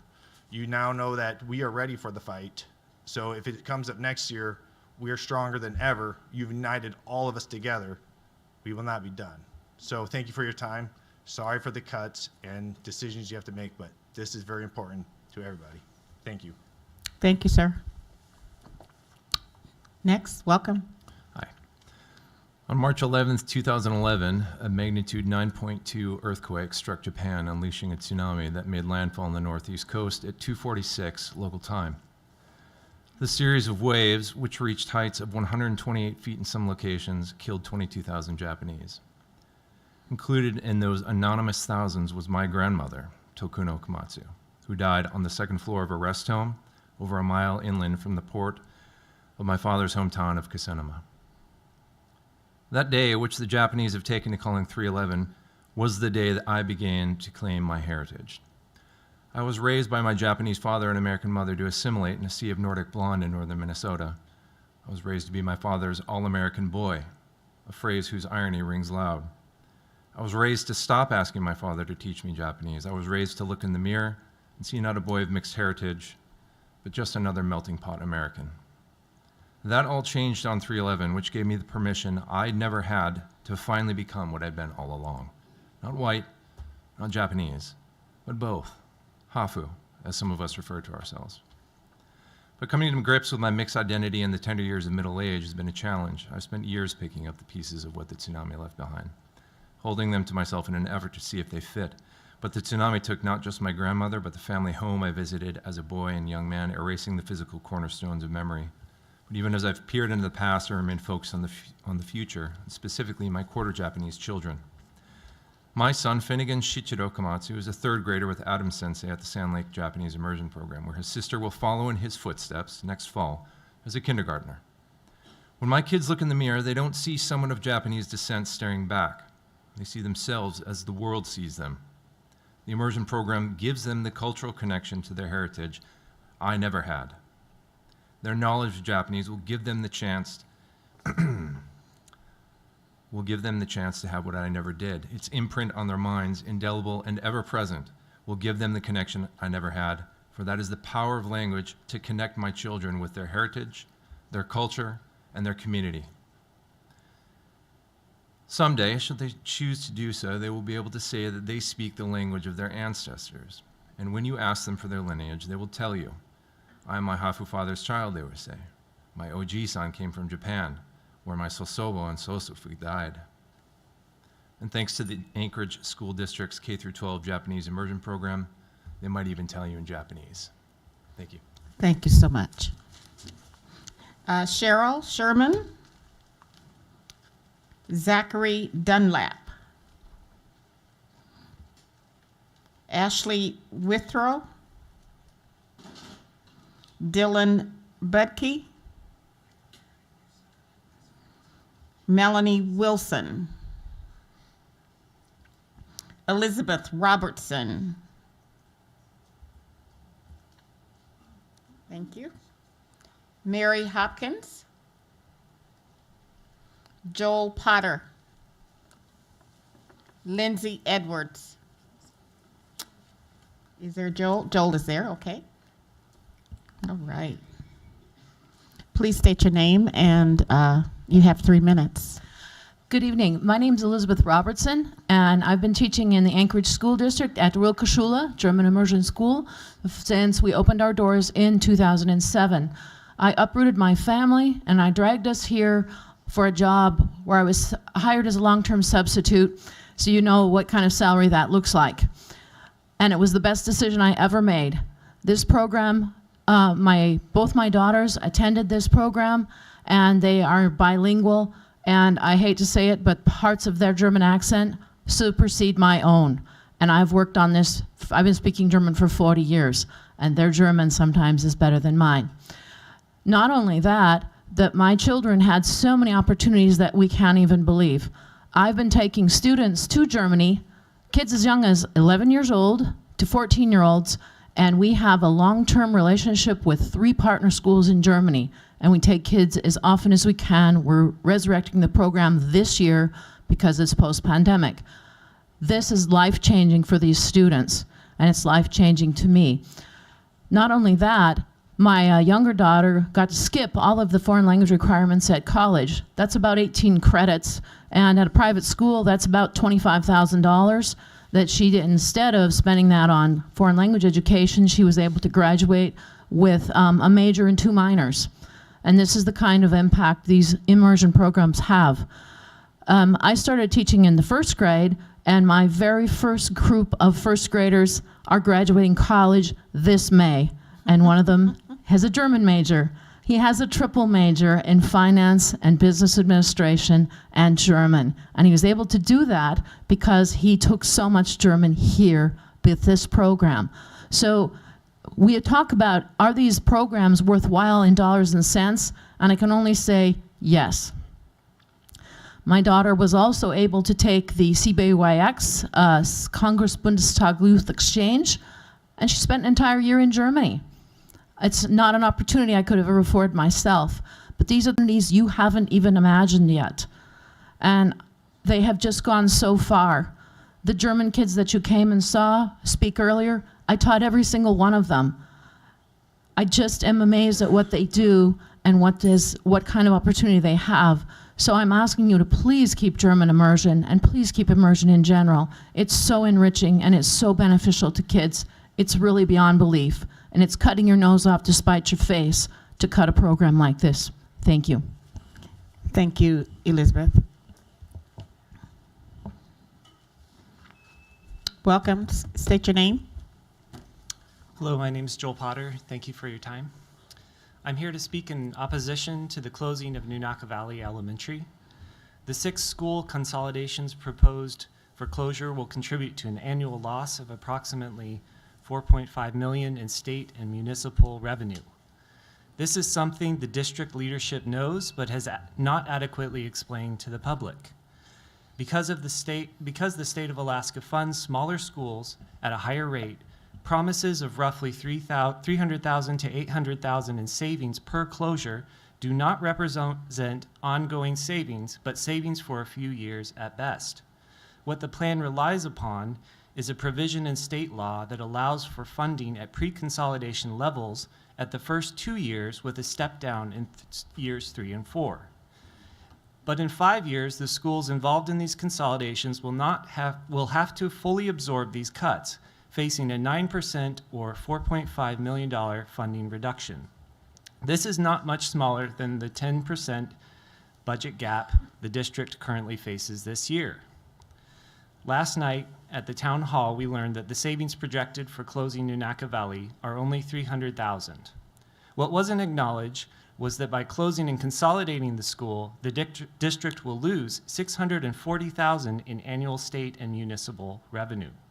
So once the funding at pre-consolidation levels runs out, it appears that this closure and consolidation will contribute to a budget deficit. The evidence provided for significant population or enrollment loss is shoddy, and in some cases misleading. The ASD FY24 Budget Solutions page shows FY23 enrollment that is off by at least 2,000 students. None of the charts used in presentations at town halls include FY23 enrollment.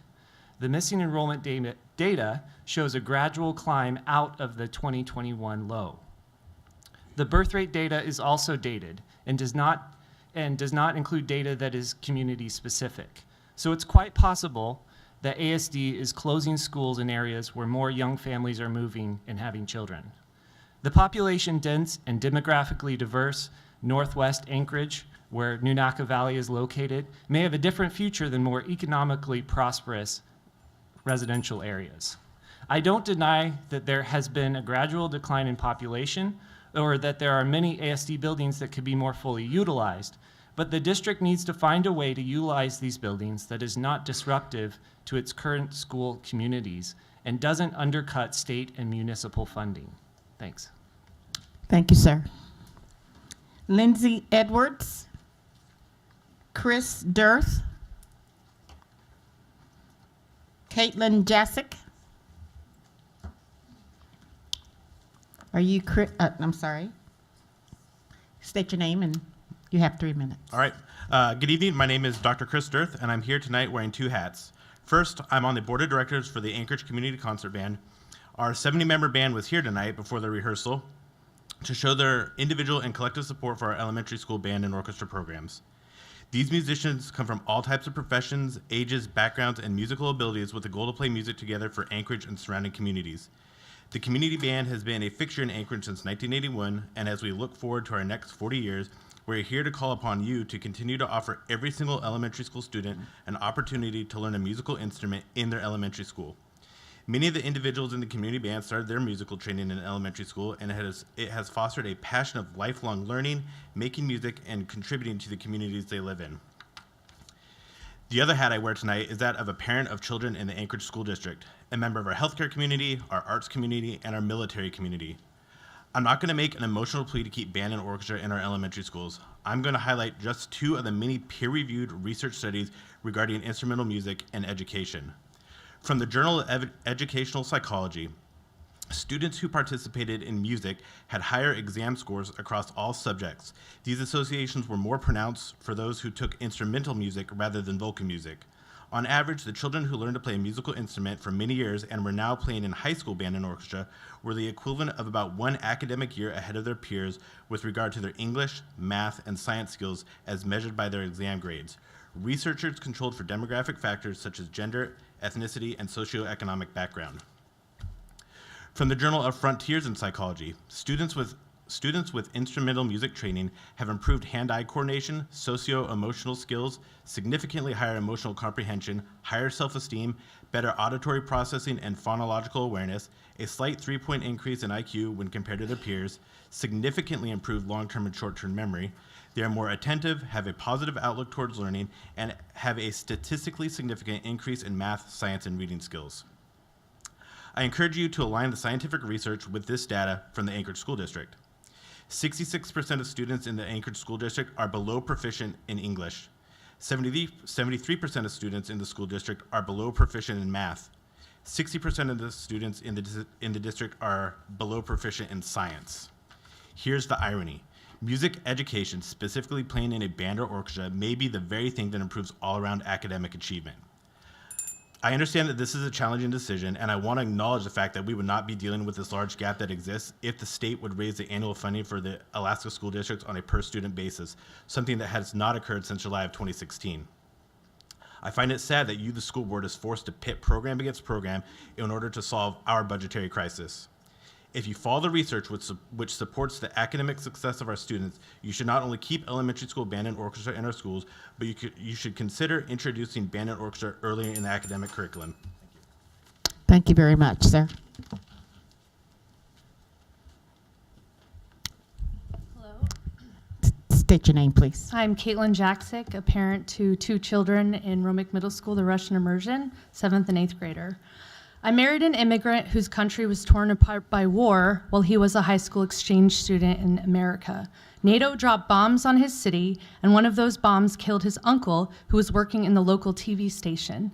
Can you imagine if there was more multilingual NATO diplomats who spoke and understood his culture and language? Maybe there could have been a more peaceful outcome.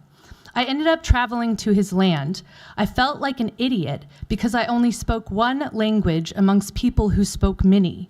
I am the product of an Anchorage School District education that started at Northwood Elementary School.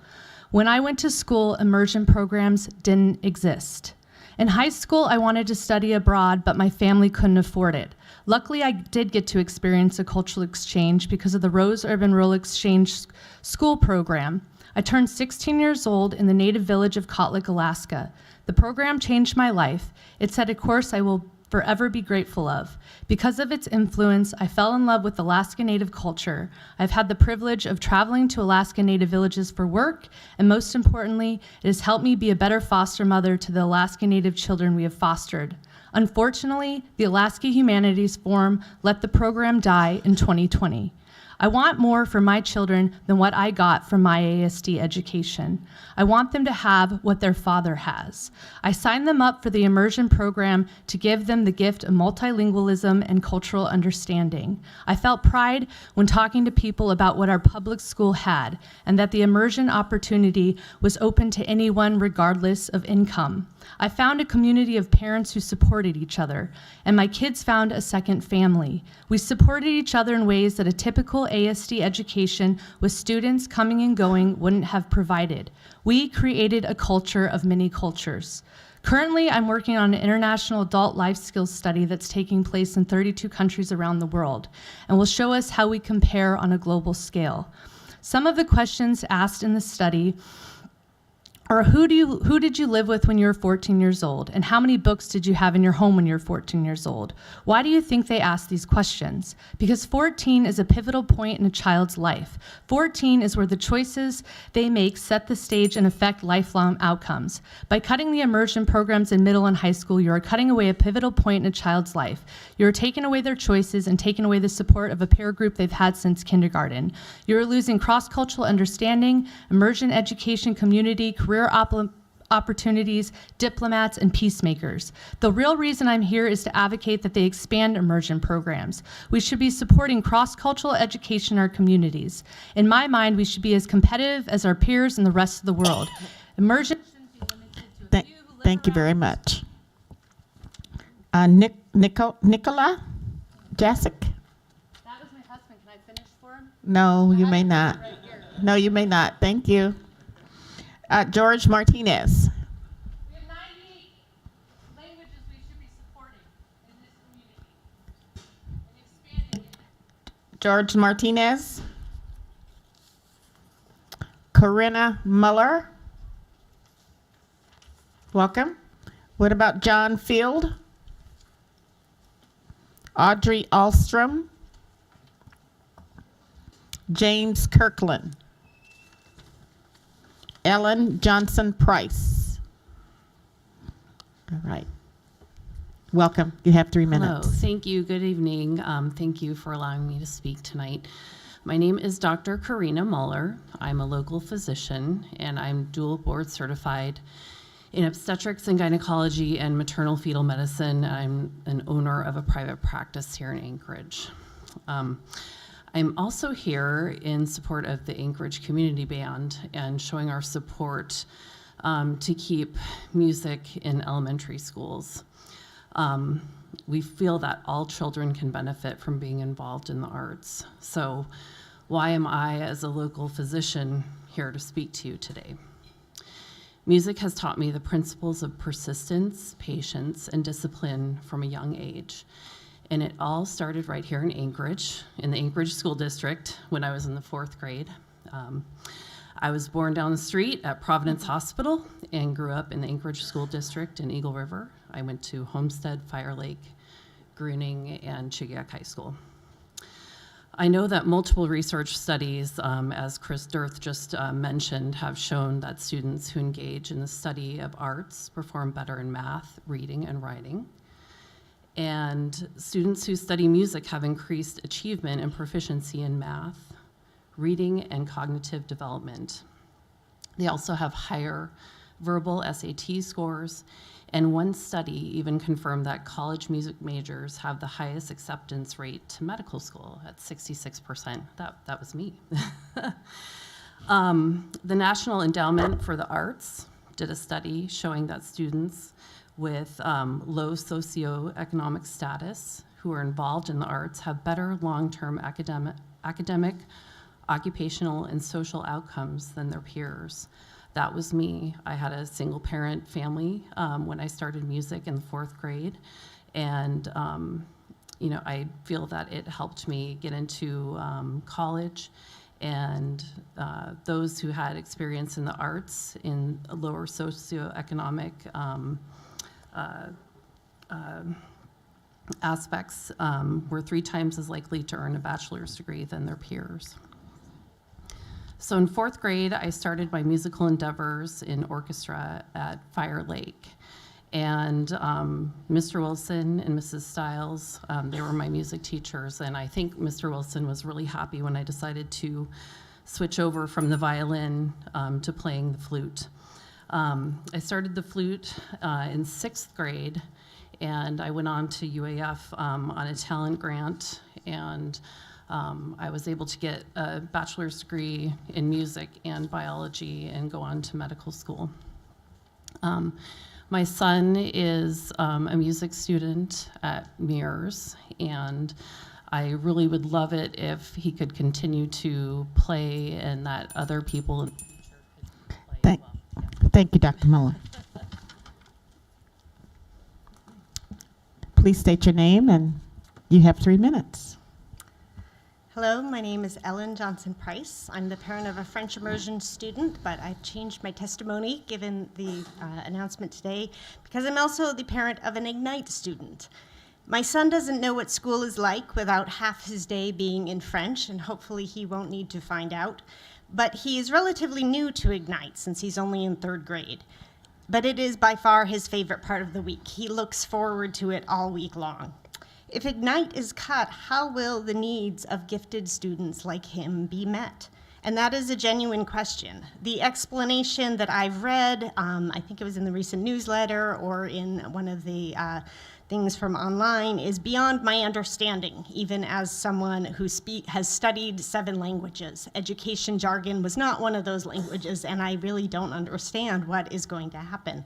Will classroom teachers who are already facing higher pupil-teacher ratios given the budget recommendations somehow be expected to include gifted students' particular needs in their plan? Will they be told to go online? My son already has too much screen time, in my opinion. I don't want him to have necessarily more. So that's my question. I know you can't answer it now, but those are my questions for the board. And now, your questions for us, how we can help with funding.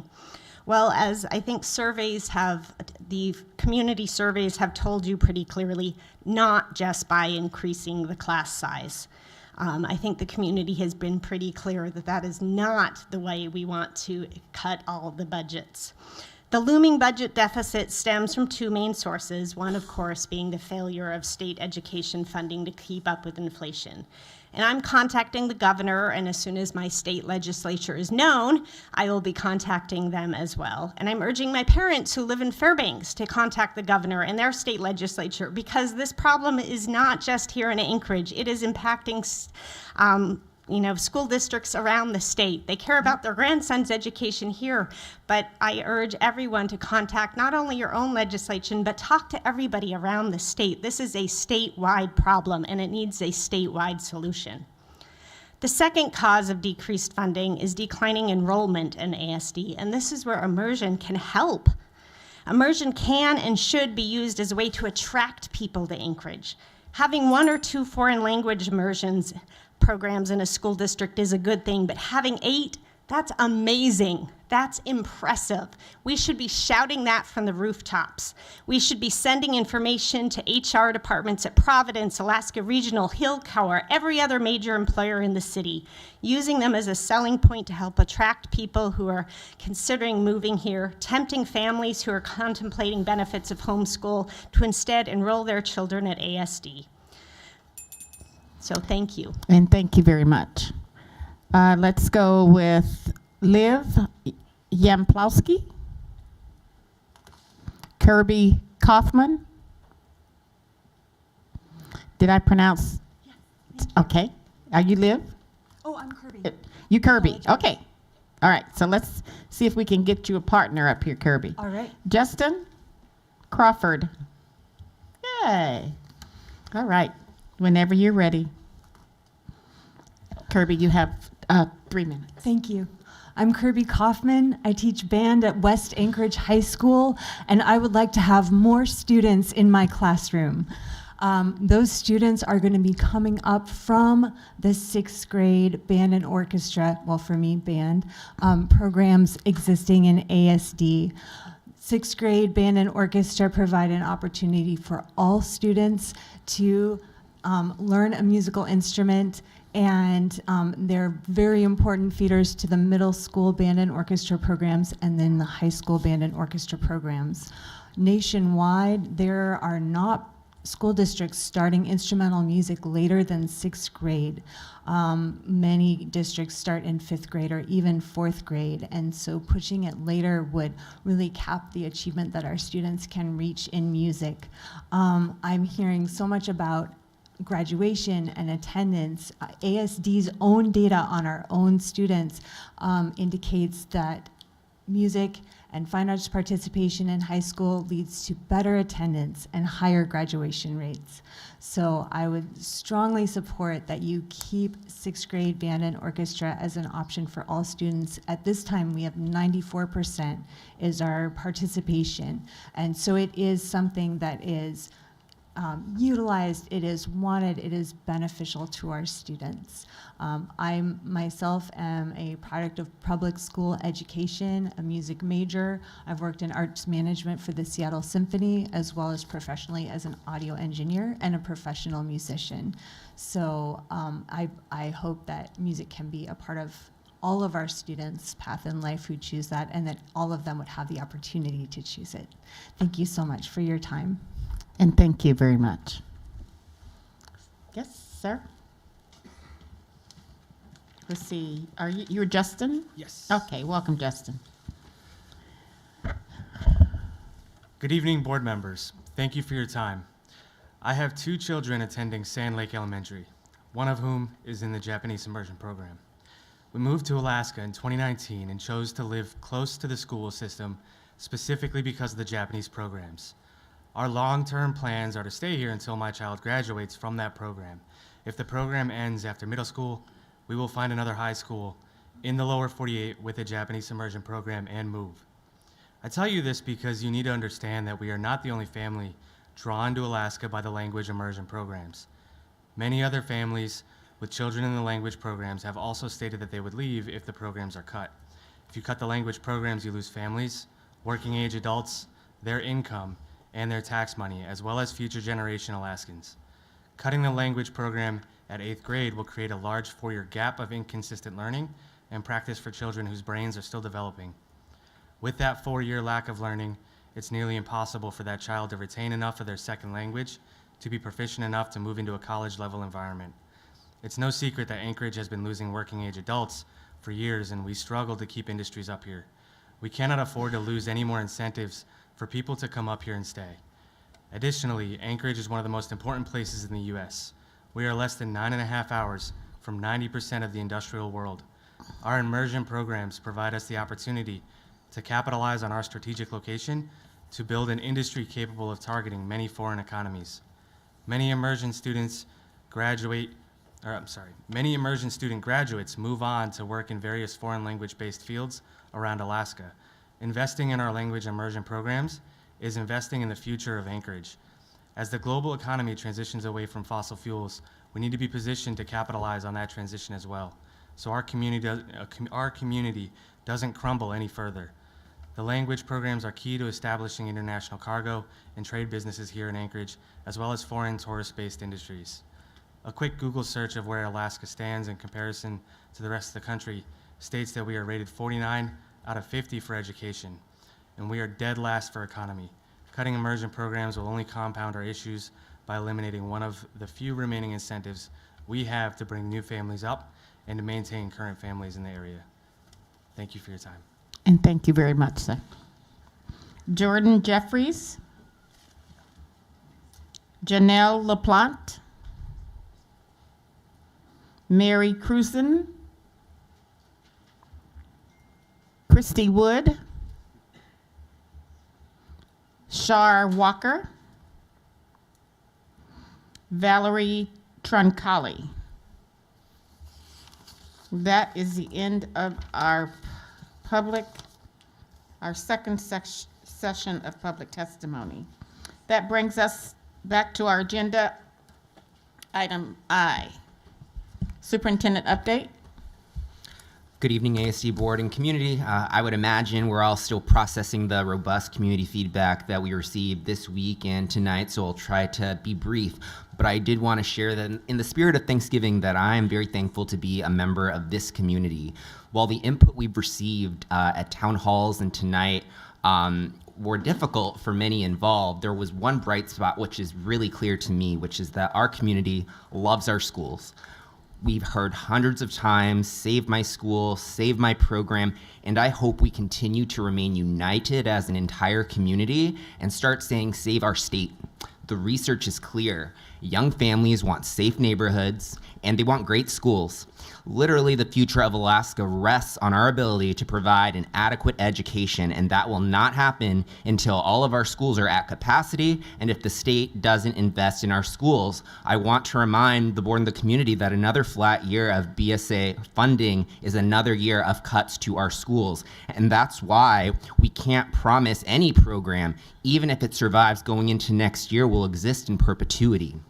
To the many community members who are here tonight and engaging with us at town halls, I encourage you to remain vigilant and advocate for sensible policies that can give our community the peace of mind that it deserves, that our fantastic educational programs can continue to exist. So moving away from the budget conversation, we do have things to look forward to. We anticipate some positive news on the topic of bus transportation, which I understand has come up quite a bit in our town hall discussions as well for various reasons. We do have 22 drivers in training and a slightly higher number of vacancies. So we're thankful to the community for your patience. And even though we're about to emerge from our short-term crisis, I also want to reiterate that our eye is still on the longer-term systemic issues that we've identified and need to address so that we don't fall into this situation again. Competitive wages was step one, but there's other work that needs to be done on that front. And then lastly, I am excited that going into next month, we'll finally complete the onboarding of our new Chief Academic Officer so we can get some fresh perspectives and continue to make progress on our academic goals, which I feel have fallen out of the conversation due to all of this noise around budget and the state of education in the state. I really want to make sure that we don't lose sight of those very important board goals on reading, math, and college and career readiness. That's what education is about. So I will close my remarks there. Thank you, Dr. Bryant. Any comments or questions for Dr. Bryant? Seeing none, we're going to move to board comments. I'm going to start with Mr. Holloman. Thank you very much. Yeah, the testimony tonight was very compelling, and of course, do want to emphasize to folks, none of us like this pathway, and none of the administrators that are having to come up with it like it. Most people on the board do have a history of lobbying for additional funds for the school district. I retired from the district and used to do that through the Anchorage Education Association. A lot of teachers do, a lot of PTA parents do. They kind of expect to hear it from us, and we have limited impact. I would urge folks to know that they need to talk to their legislators personally. They're not hearing from folks like they used to a couple of decades back. And we have some impact, but not nearly the same as if the people that turned out for our community meetings or the people that turned out here tonight take the time to let them know. I've been in so many meetings where someone will make a statement about how our schools are failing us and how nobody's learning anything and it's a waste of money, and usually those statements go unchallenged. I would just urge people to stand up and speak back to that if they disagree with it, and let legislators in particular know that school is doing something valuable for you or for your child, so that they know how much you value it. This is the result of flat funding. We've had 2 chaotic years that there was a influx of money, one-time money, to kind of get us through a very unpredictable and chaotic time. But we're back kind of to where we were. 2017 dollars. We do have fewer students, and that helps, but we cannot run the same district we were running. I will say that my comment always was that the cost of the immersion program was more an argument for why you keep it. It really bonds families together. It bonds kids to their school and to each other. It really just has remarkable and positive outcomes. And I think that there is a plan to try to get more people into it to make it cost neutral. We do have a responsibility to try to be efficient and to try to deliver to every child in the district. Immersion is perfect for some students and not so much for others. So I do hope that the folks here that are out for immersion will look for other people that might want to be in it. That will help, but also take time to speak to your legislators. They're getting ready to head to Juneau as the election results are being final. Let them know it matters to you, and hopefully decisions like this will go away. Thank you. Thank you. Let's just come around. Go on, member lessons. All right. Thank you to, I'm thinking of all of you here tonight as the diehards. Thank you for sticking it out and making an amazing claim for the importance of so much of the work that our educators do. So it was really uplifting actually listening to our students and our family members and our educators really share some of the best of what our community has to offer. So I appreciate that from the glass half full. I want to share a great story from the Alaska Association of School Board meeting, which was a 4-day-ish conference about a week ago, and many of the members were there. You sort of like work your way through to the Sunday delegate assembly, and there's sort of horse trading that happens. But there was a remarkable moment where the Anchorage delegation amended an item with respect to the base student allocation and adequate funding. And we put a price tag on what that inflation-proof number should be. And that really just reflected the charts that we see. It's an $860 gap between what are the FY24 budget reflects the base student allocation will be and what we've been told it needs to be. And we got a ballroom at the Captain Cook filled with unanimous hands up. That's remarkable for the AASB because rural and urban concerns are often not aligned. It was a ballroom full of hands up, everybody in agreement. So I think that's a really positive thing to share. To our administration, I found it really remarkable that the Nunaka Valley community applauded you all last night. And I would like to applaud you for a lot of really hard work that you're doing. It's not easy to deliver funerals again and again and again, and that's what you're doing. That said, you've asked for guidance, so I'm going to take a deep breath and share some of my thoughts. And some of them are probably not good ideas, and some of them might have some value. I'd like to begin at the top. I think you should cut school board member pay to align with the FY17 budget allocation. Not Amanda Foster, don't keep her in that. Pay her, she's worth every penny. But you can lower ours, and maybe we can have a couple. We can't do that, you're shaking your head at me. Okay, well, I thought it was relevant. I'm a little bit disappointed that it would take a great deal of time to move the administration building to reduce $4.5 million in costs. I feel like if we could do that in an expedited fashion, that would be something, as much work as goes on in this building, I think it would be less impactful in some way to our students and our communities. So if we can do that, maybe that means maybe we use the LUSAC library chambers as a boardroom during a build-out process. If that can hustle us into a new space faster, I can sit in those chambers if they'll share it. Maybe Abbott Loop, if it needs to be closed, can be turned into one of those sites. It would be awkward and uncomfortable, but $4.5 million a year is a lot of money that we might be able to save. I kind of asked some terrible questions about instructional coaches, and I know there's value to them, but I do see that we are in a crisis, and I think that we do need to focus our attention on core services. I'm a little bit concerned about ASD virtual, and I think that it's something that I will support either eliminating or massively downsizing or otherwise reforming. I really want to retain Ignite, and I would encourage other board members to consider funding it for at least another year with a fund balance or some portion of the remaining school bond debt reimbursement while the administration works to show the board what exactly it has in mind for the future. I think it's a hard sell when we don't know what it looks like, and there's sort of this existing canvas shell that has existed for about 2 years in a very static way. Let's maybe continue to fund Ignite a little bit longer, and if we continue to barrel down a fiscal cliff, I'd love to see what a better option might look like.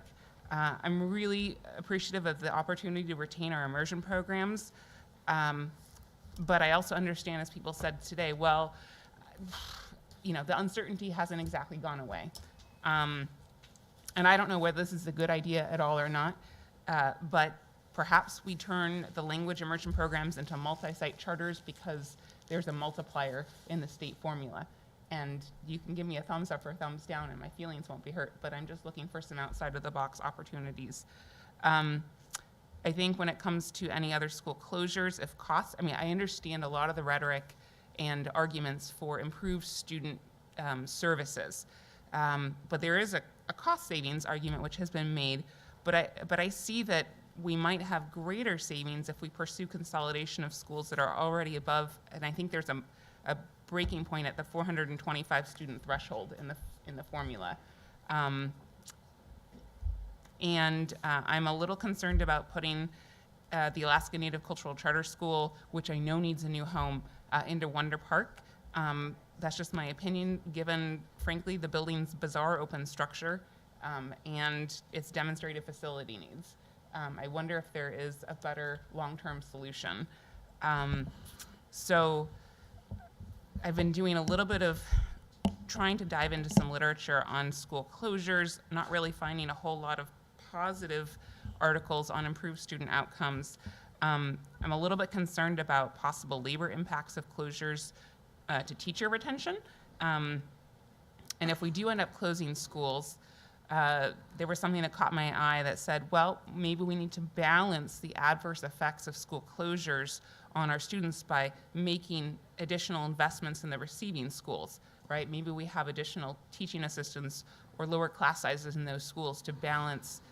We know from our own ASD data, right? When students move from one school to the next, there is, I'm at a loss for words, their outcomes go down. So if we can work to mitigate that by a small investment in the receiving schools, that might be helpful. I want the public to know that this board, and I hope your heads all nod, I think we are committed for a fight for adequate funding this year. Board members from across the state are committed. Every year. Every year, and it's not like this is new, but this is, the times are harder now than they've been before. But we need your help desperately. And so we need you to write, to call, to go knock on those legislators' doors. Buy your tickets now for Juneau. Once the legislative session, you can get them for like 5,000 miles if you have your, the Alaska Airlines constituent fares, if you plan ahead. If you don't want to go down to Juneau, you can put the Anchorage Legislative Caucus generally meets like in mid-February. Put that on your calendar and make sure we fill the room then. Tell your family and friends across the state to speak up on behalf of education funding. And then I hope that our schools and school leaders, this was an idea from the AASB meeting that I thought I'd share, invite legislators to your schools for school visits. Put those legislators on your school newsletters, tell them about your school events, and share good things when your students are recognized in your representative, your senator. We want to share those good things. And I love the idea of using businesses as a way, using ASD and all of the good things that do happen here, making sure that businesses are aware of them as part of their hiring incentives. So I'm done now. Thanks. Thank you. And if you will just hold your list until December 10th. Okay. Thank you. Member Wilson. My comments won't be nearly that long. I do want to thank everybody for staying through the end of the meeting. I see that we have a student here. We have lots of staff in the room as well, and I know tomorrow morning's going to come quickly. So I just want to say thank you again for your advocacy for not just the programs that you spoke about, but for our students and for education. So I'll reiterate what you've already heard. Please reach out to your legislators. The students and the parents that we've heard from tonight, they really need to hear from, and it will be impactful. I am convinced of that. Also, the next communications meeting is coming up here on Thursday, November 17th at noon, so please feel free to join us. It'll be streamed as well, so you can join us that way as well. And so again, thank you for being here. Thank you. Member Holloman, did you mention the governance meeting? We talked about it earlier. Is it at 11 or 10? I believe at 1 o'clock. Oh, 1 on o'clock. Thursday. Okay, it's after. Okay, great. Okay, Member Higgins. But you only get like this many minutes. Then I'll have to talk fast because I've got a lot to say. First of all, for all the kids that were here, a lot of proud parents got to be out there. That was fantastic. It was great to watch them using the immersion language.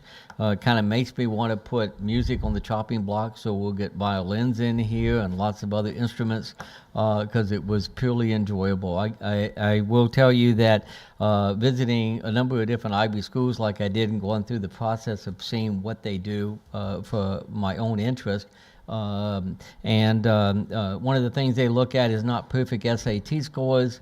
They're looking for community involvement. So their involvement here, calling legislatures, doing other things, is really very, very beneficial for them and very beneficial for the school district. So my great appreciation to all the parents that were behind that as well and doing it. There's only one comment I would take a objection to, and that somebody made a comment, I've been in 11 years or something like that, and if he cut it down, it will all be in vain. It's not in vain. There are so many benefits for every year that someone's in the immersion program. I do not want to see it cut, but it doesn't matter the fact that somebody's going through it. That is not all about graduation. It's about the course that's going on, and a great job in that. So a lot of appreciation. A lot of frustration as I listened to this, and a lot of issues came up, and I'm going to be very confrontive about it. I'm listening to someone tell me we cut 300 teachers and added 50 admin since 2016. I want to know if it's true. I want to know what the dollar values have been changed. The only thing I've heard from administration potentially is that if you cut anything, it gets diversed out to the schools, so let's not do it. We ought to be starting outside the schools if we can. In fact, that we've ignored that and haven't looked at it is unacceptable to me. But let's be fair about this. If we cut all of administration, we still got to cut. That's assuming nobody in administration to do anything. We still won't be able to cut the tens of millions of dollars that we know are going to have to be cut. And that can't be realistically done because we'll probably lose employees if we don't pay them, my guess. So we can't do that. But that doesn't mean that shouldn't be the first place we cut. We got to look outside the schools. We got to talk about that, and we need to put that on that list. And if we don't put it on that list, when somebody sits down there and says that it's 300 teachers and 50 admin positions added, I want to be able to respond to that. We need to be able to look at that comparison. We need to defend what we're doing, and if we don't know the answers, we need to make sure we find them. And I'm committed to doing that. There are costs out there. It's not just 50 teachers, it's how many contracts we've got. Their equivalency to positions as well. They're real dollars, and along those lines. We got to look at the processing of what we did. We had an issue last year in which we had an emergency contract that was going to cost $1 million plus, or around $1 million, and they said it had to be done immediately. It got challenged. Fortunately, we had a contractor come forward and challenge it. We look at it, and we get it done in less than $200,000. The savings in that would save 2 schools from closing. So we need to challenge all of that. We need to do audits, honestly, and the board needs to be engaged. We've got a financial audit, great news, and I think it is a very accurate one today, and Finance has done a great job on audits here in the past. But I didn't get asked by the auditors questions, and if I had been, I would have given them some information and concerns to look at. We are so removed from the administration aspect of things that's unacceptable. For me, we don't have audits from the board where we're directing it. We're not responding to that. We're not participating, and we need to challenge it. I want to know the budget aspect of this with administration. We need to be able to respond to that, and to me, that's a serious issue. When we talk about classroom sizes and we talk about adequate funding, the nightmare to me is that we're not even discussing classroom sizes, which is impacting outcomes, and then to close schools and then not have the space later, and what would it take for the amount of space? It's mind-boggling because it impacts kids. And every time we start, we talk about dollars and budget. We always talk about, first thing we ought to say is kids. We ought to say, what is it in it for the students? What are we doing that way? And because it's all having impacts that way. And that it's so, it's infuriating to me of what we have to deal with. But we have got to get through it quickly with it, and to do that. I like the comments from parents. Nanaka making a comment, why can't we put preschool in with this? Why can't we keep it going? And the impact for the kids, it's all over the place. And I really appreciate Mr. Holloman's comments about lobbying, and everybody else talks about things we've done. But the most effective time this board has ever had with lobbying is when we didn't get involved. It was when the Great Alaska Schools got out there and parents took charge, and they decided they are not supporting high school changes and elimination of middle school. They needed base student allocation funding, and they flooded the legislators with emails and calls, and the legislators didn't know what the hell to do. They were going crazy. They accused us of causing it. We were not the ones that initiated it, but I took responsibility. I said, I am responsible. As a school board, we support teaching civics, and that's what this is about. So the kids, the students that we've got, the parents you've got, you need to tell your elected officials, just like you're telling us, what you want.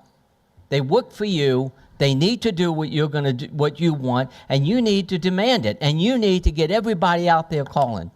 You get that done, and you're going to see a real change. But if you sit on the sidelines and say, well, it's hopeless, or they're in charge, no, you're really in charge. If you push this issue and you argue it and you take it to them, we can't do it effectively like you can.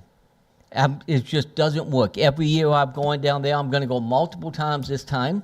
I'll go down there a lot more frequent than other board members because I can do it without any flight cost to the district, and I'm going to do it. But we have got to get that done, and I'm begging you to get out there and get others involved in lobbying your legislatures and be demanding that we need to get the funding, because you'll make a difference for our kids, and that's worth fighting for. Thank you. Thank you, Member Higgins. Member Donnelly? Well, for years now, school districts have been going down to Juneau and trying really hard to increase state funding for schools unsuccessfully. And I really think what's missing from a winning strategy to seek increase in state funding for Alaska schools is to find ways to be more accountable for the spending that districts do. We ought to be advocating for a longer school year and a longer school day, because right now Alaska has the combination of the shortest school year, instructional days in a year, and the shortest school days. And the combination of those two factors calculates out over a K through 12 education of being as much as a year and a half less instruction for our students than students in some other states.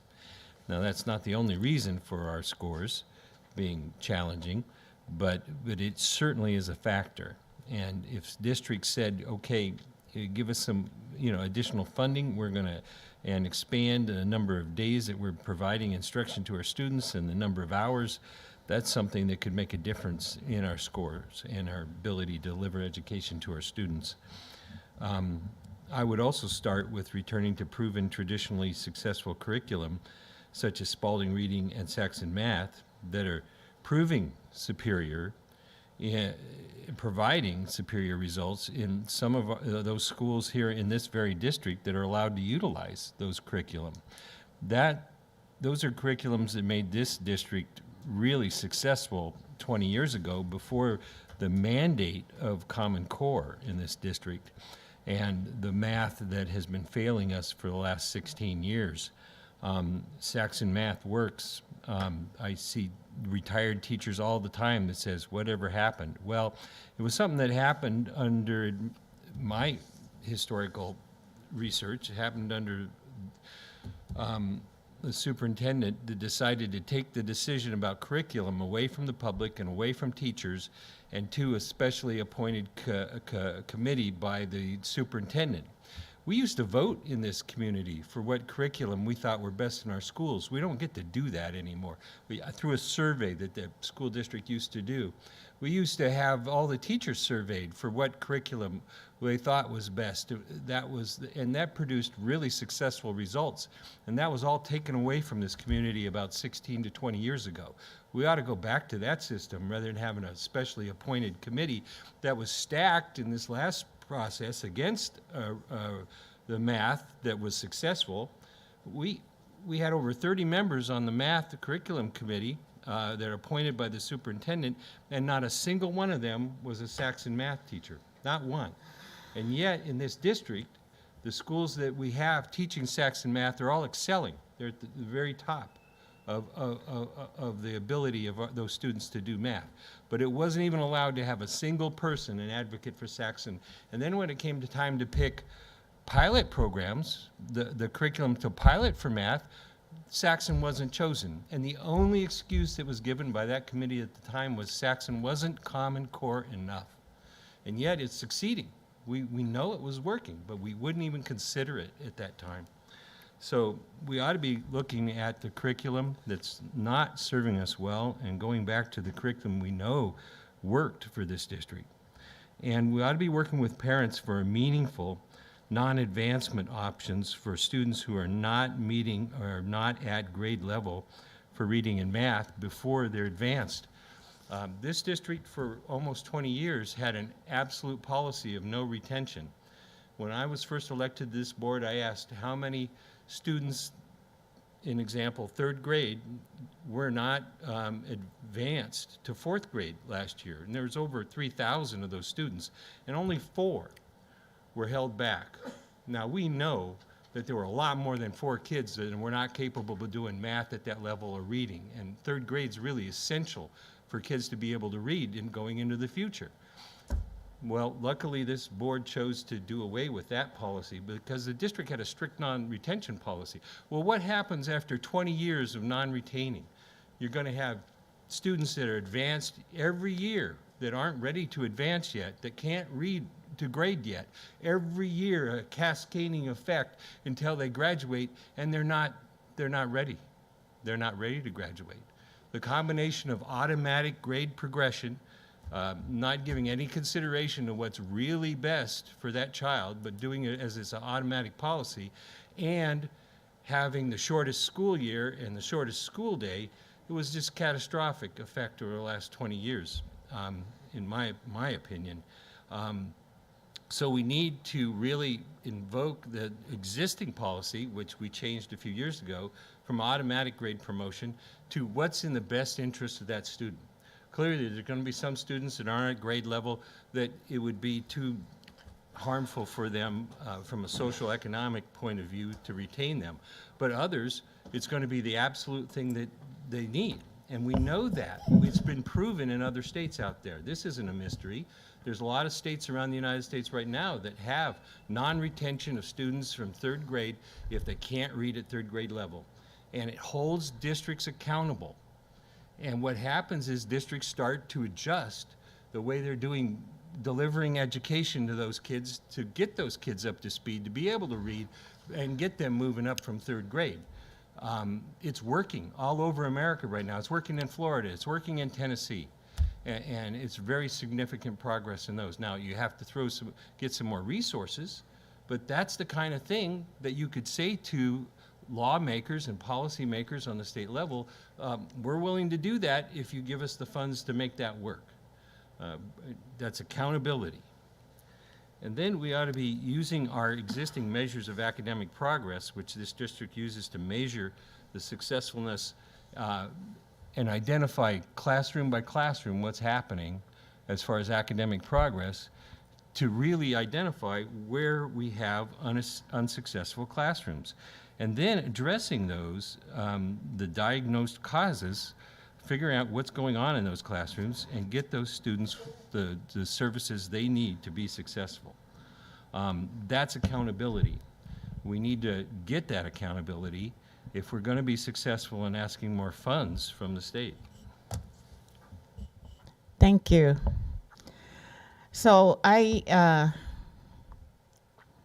have just a couple of comments, and I am going to ask, I think during these personal comment sections, we're really going, I mean, I don't know what to call it, but I think we need to talk about it at some point as a board on how we're going to handle these personal comment sections. Because it's, you know, it seems like I don't know what we're doing, but not that anything is not important, but for the information that we need, and the processes that we use, I think we should be accessing those. Everything doesn't have to become a public disagreement or misunderstanding. So I want to start with legislative priorities. A couple have come up tonight that I have not seen in our Google Doc. So if you will put those priorities in the Google Doc, we can try to reflect them in this year's legislative priorities. So Amanda, could you send that link one more time before Thursday? It's okay to do it in the morning, please, yes. I really, I do appreciate all of the input that we get from, and a lot of you guys that testified tonight, I did get your email. Some of you I answered, others are still waiting. But we do need to remain united as a district, because no one kid is more important than the other. No program is more important than the other. So as we work our way through this, we've got to be for every single kid in the Anchorage School District, and not let ourselves get polarized, not let ourselves get divided. I worry about that, because the voices that we are hearing are important. All of the voices are important, but the representation that we are seeing have me concerned that we need to dig deeper. So and speak up, not just for your program, but for every single program on the list, because every single kid is important. And then we want to remind board members to please send in your questions. I don't care how long they are. Just send them in so that we can get them. That's the only way we can track them and make sure. My job is to make sure you get an answer. And in closing, I just want to have a moment of silence for 2 staff members that we lost in a week. We get so focused on the day-to-day, on things that are so important to us, and the day-to-day things we're trying to make happen for kids. We lost 2 champions last week. One was Ronnie Melvin over at the ACT program, and the other was Sarah Mason, a teacher. And I think Sarah was at which school? I think it was Fire Lake. So a moment of silence for their families and for all the service that they gave to our kids.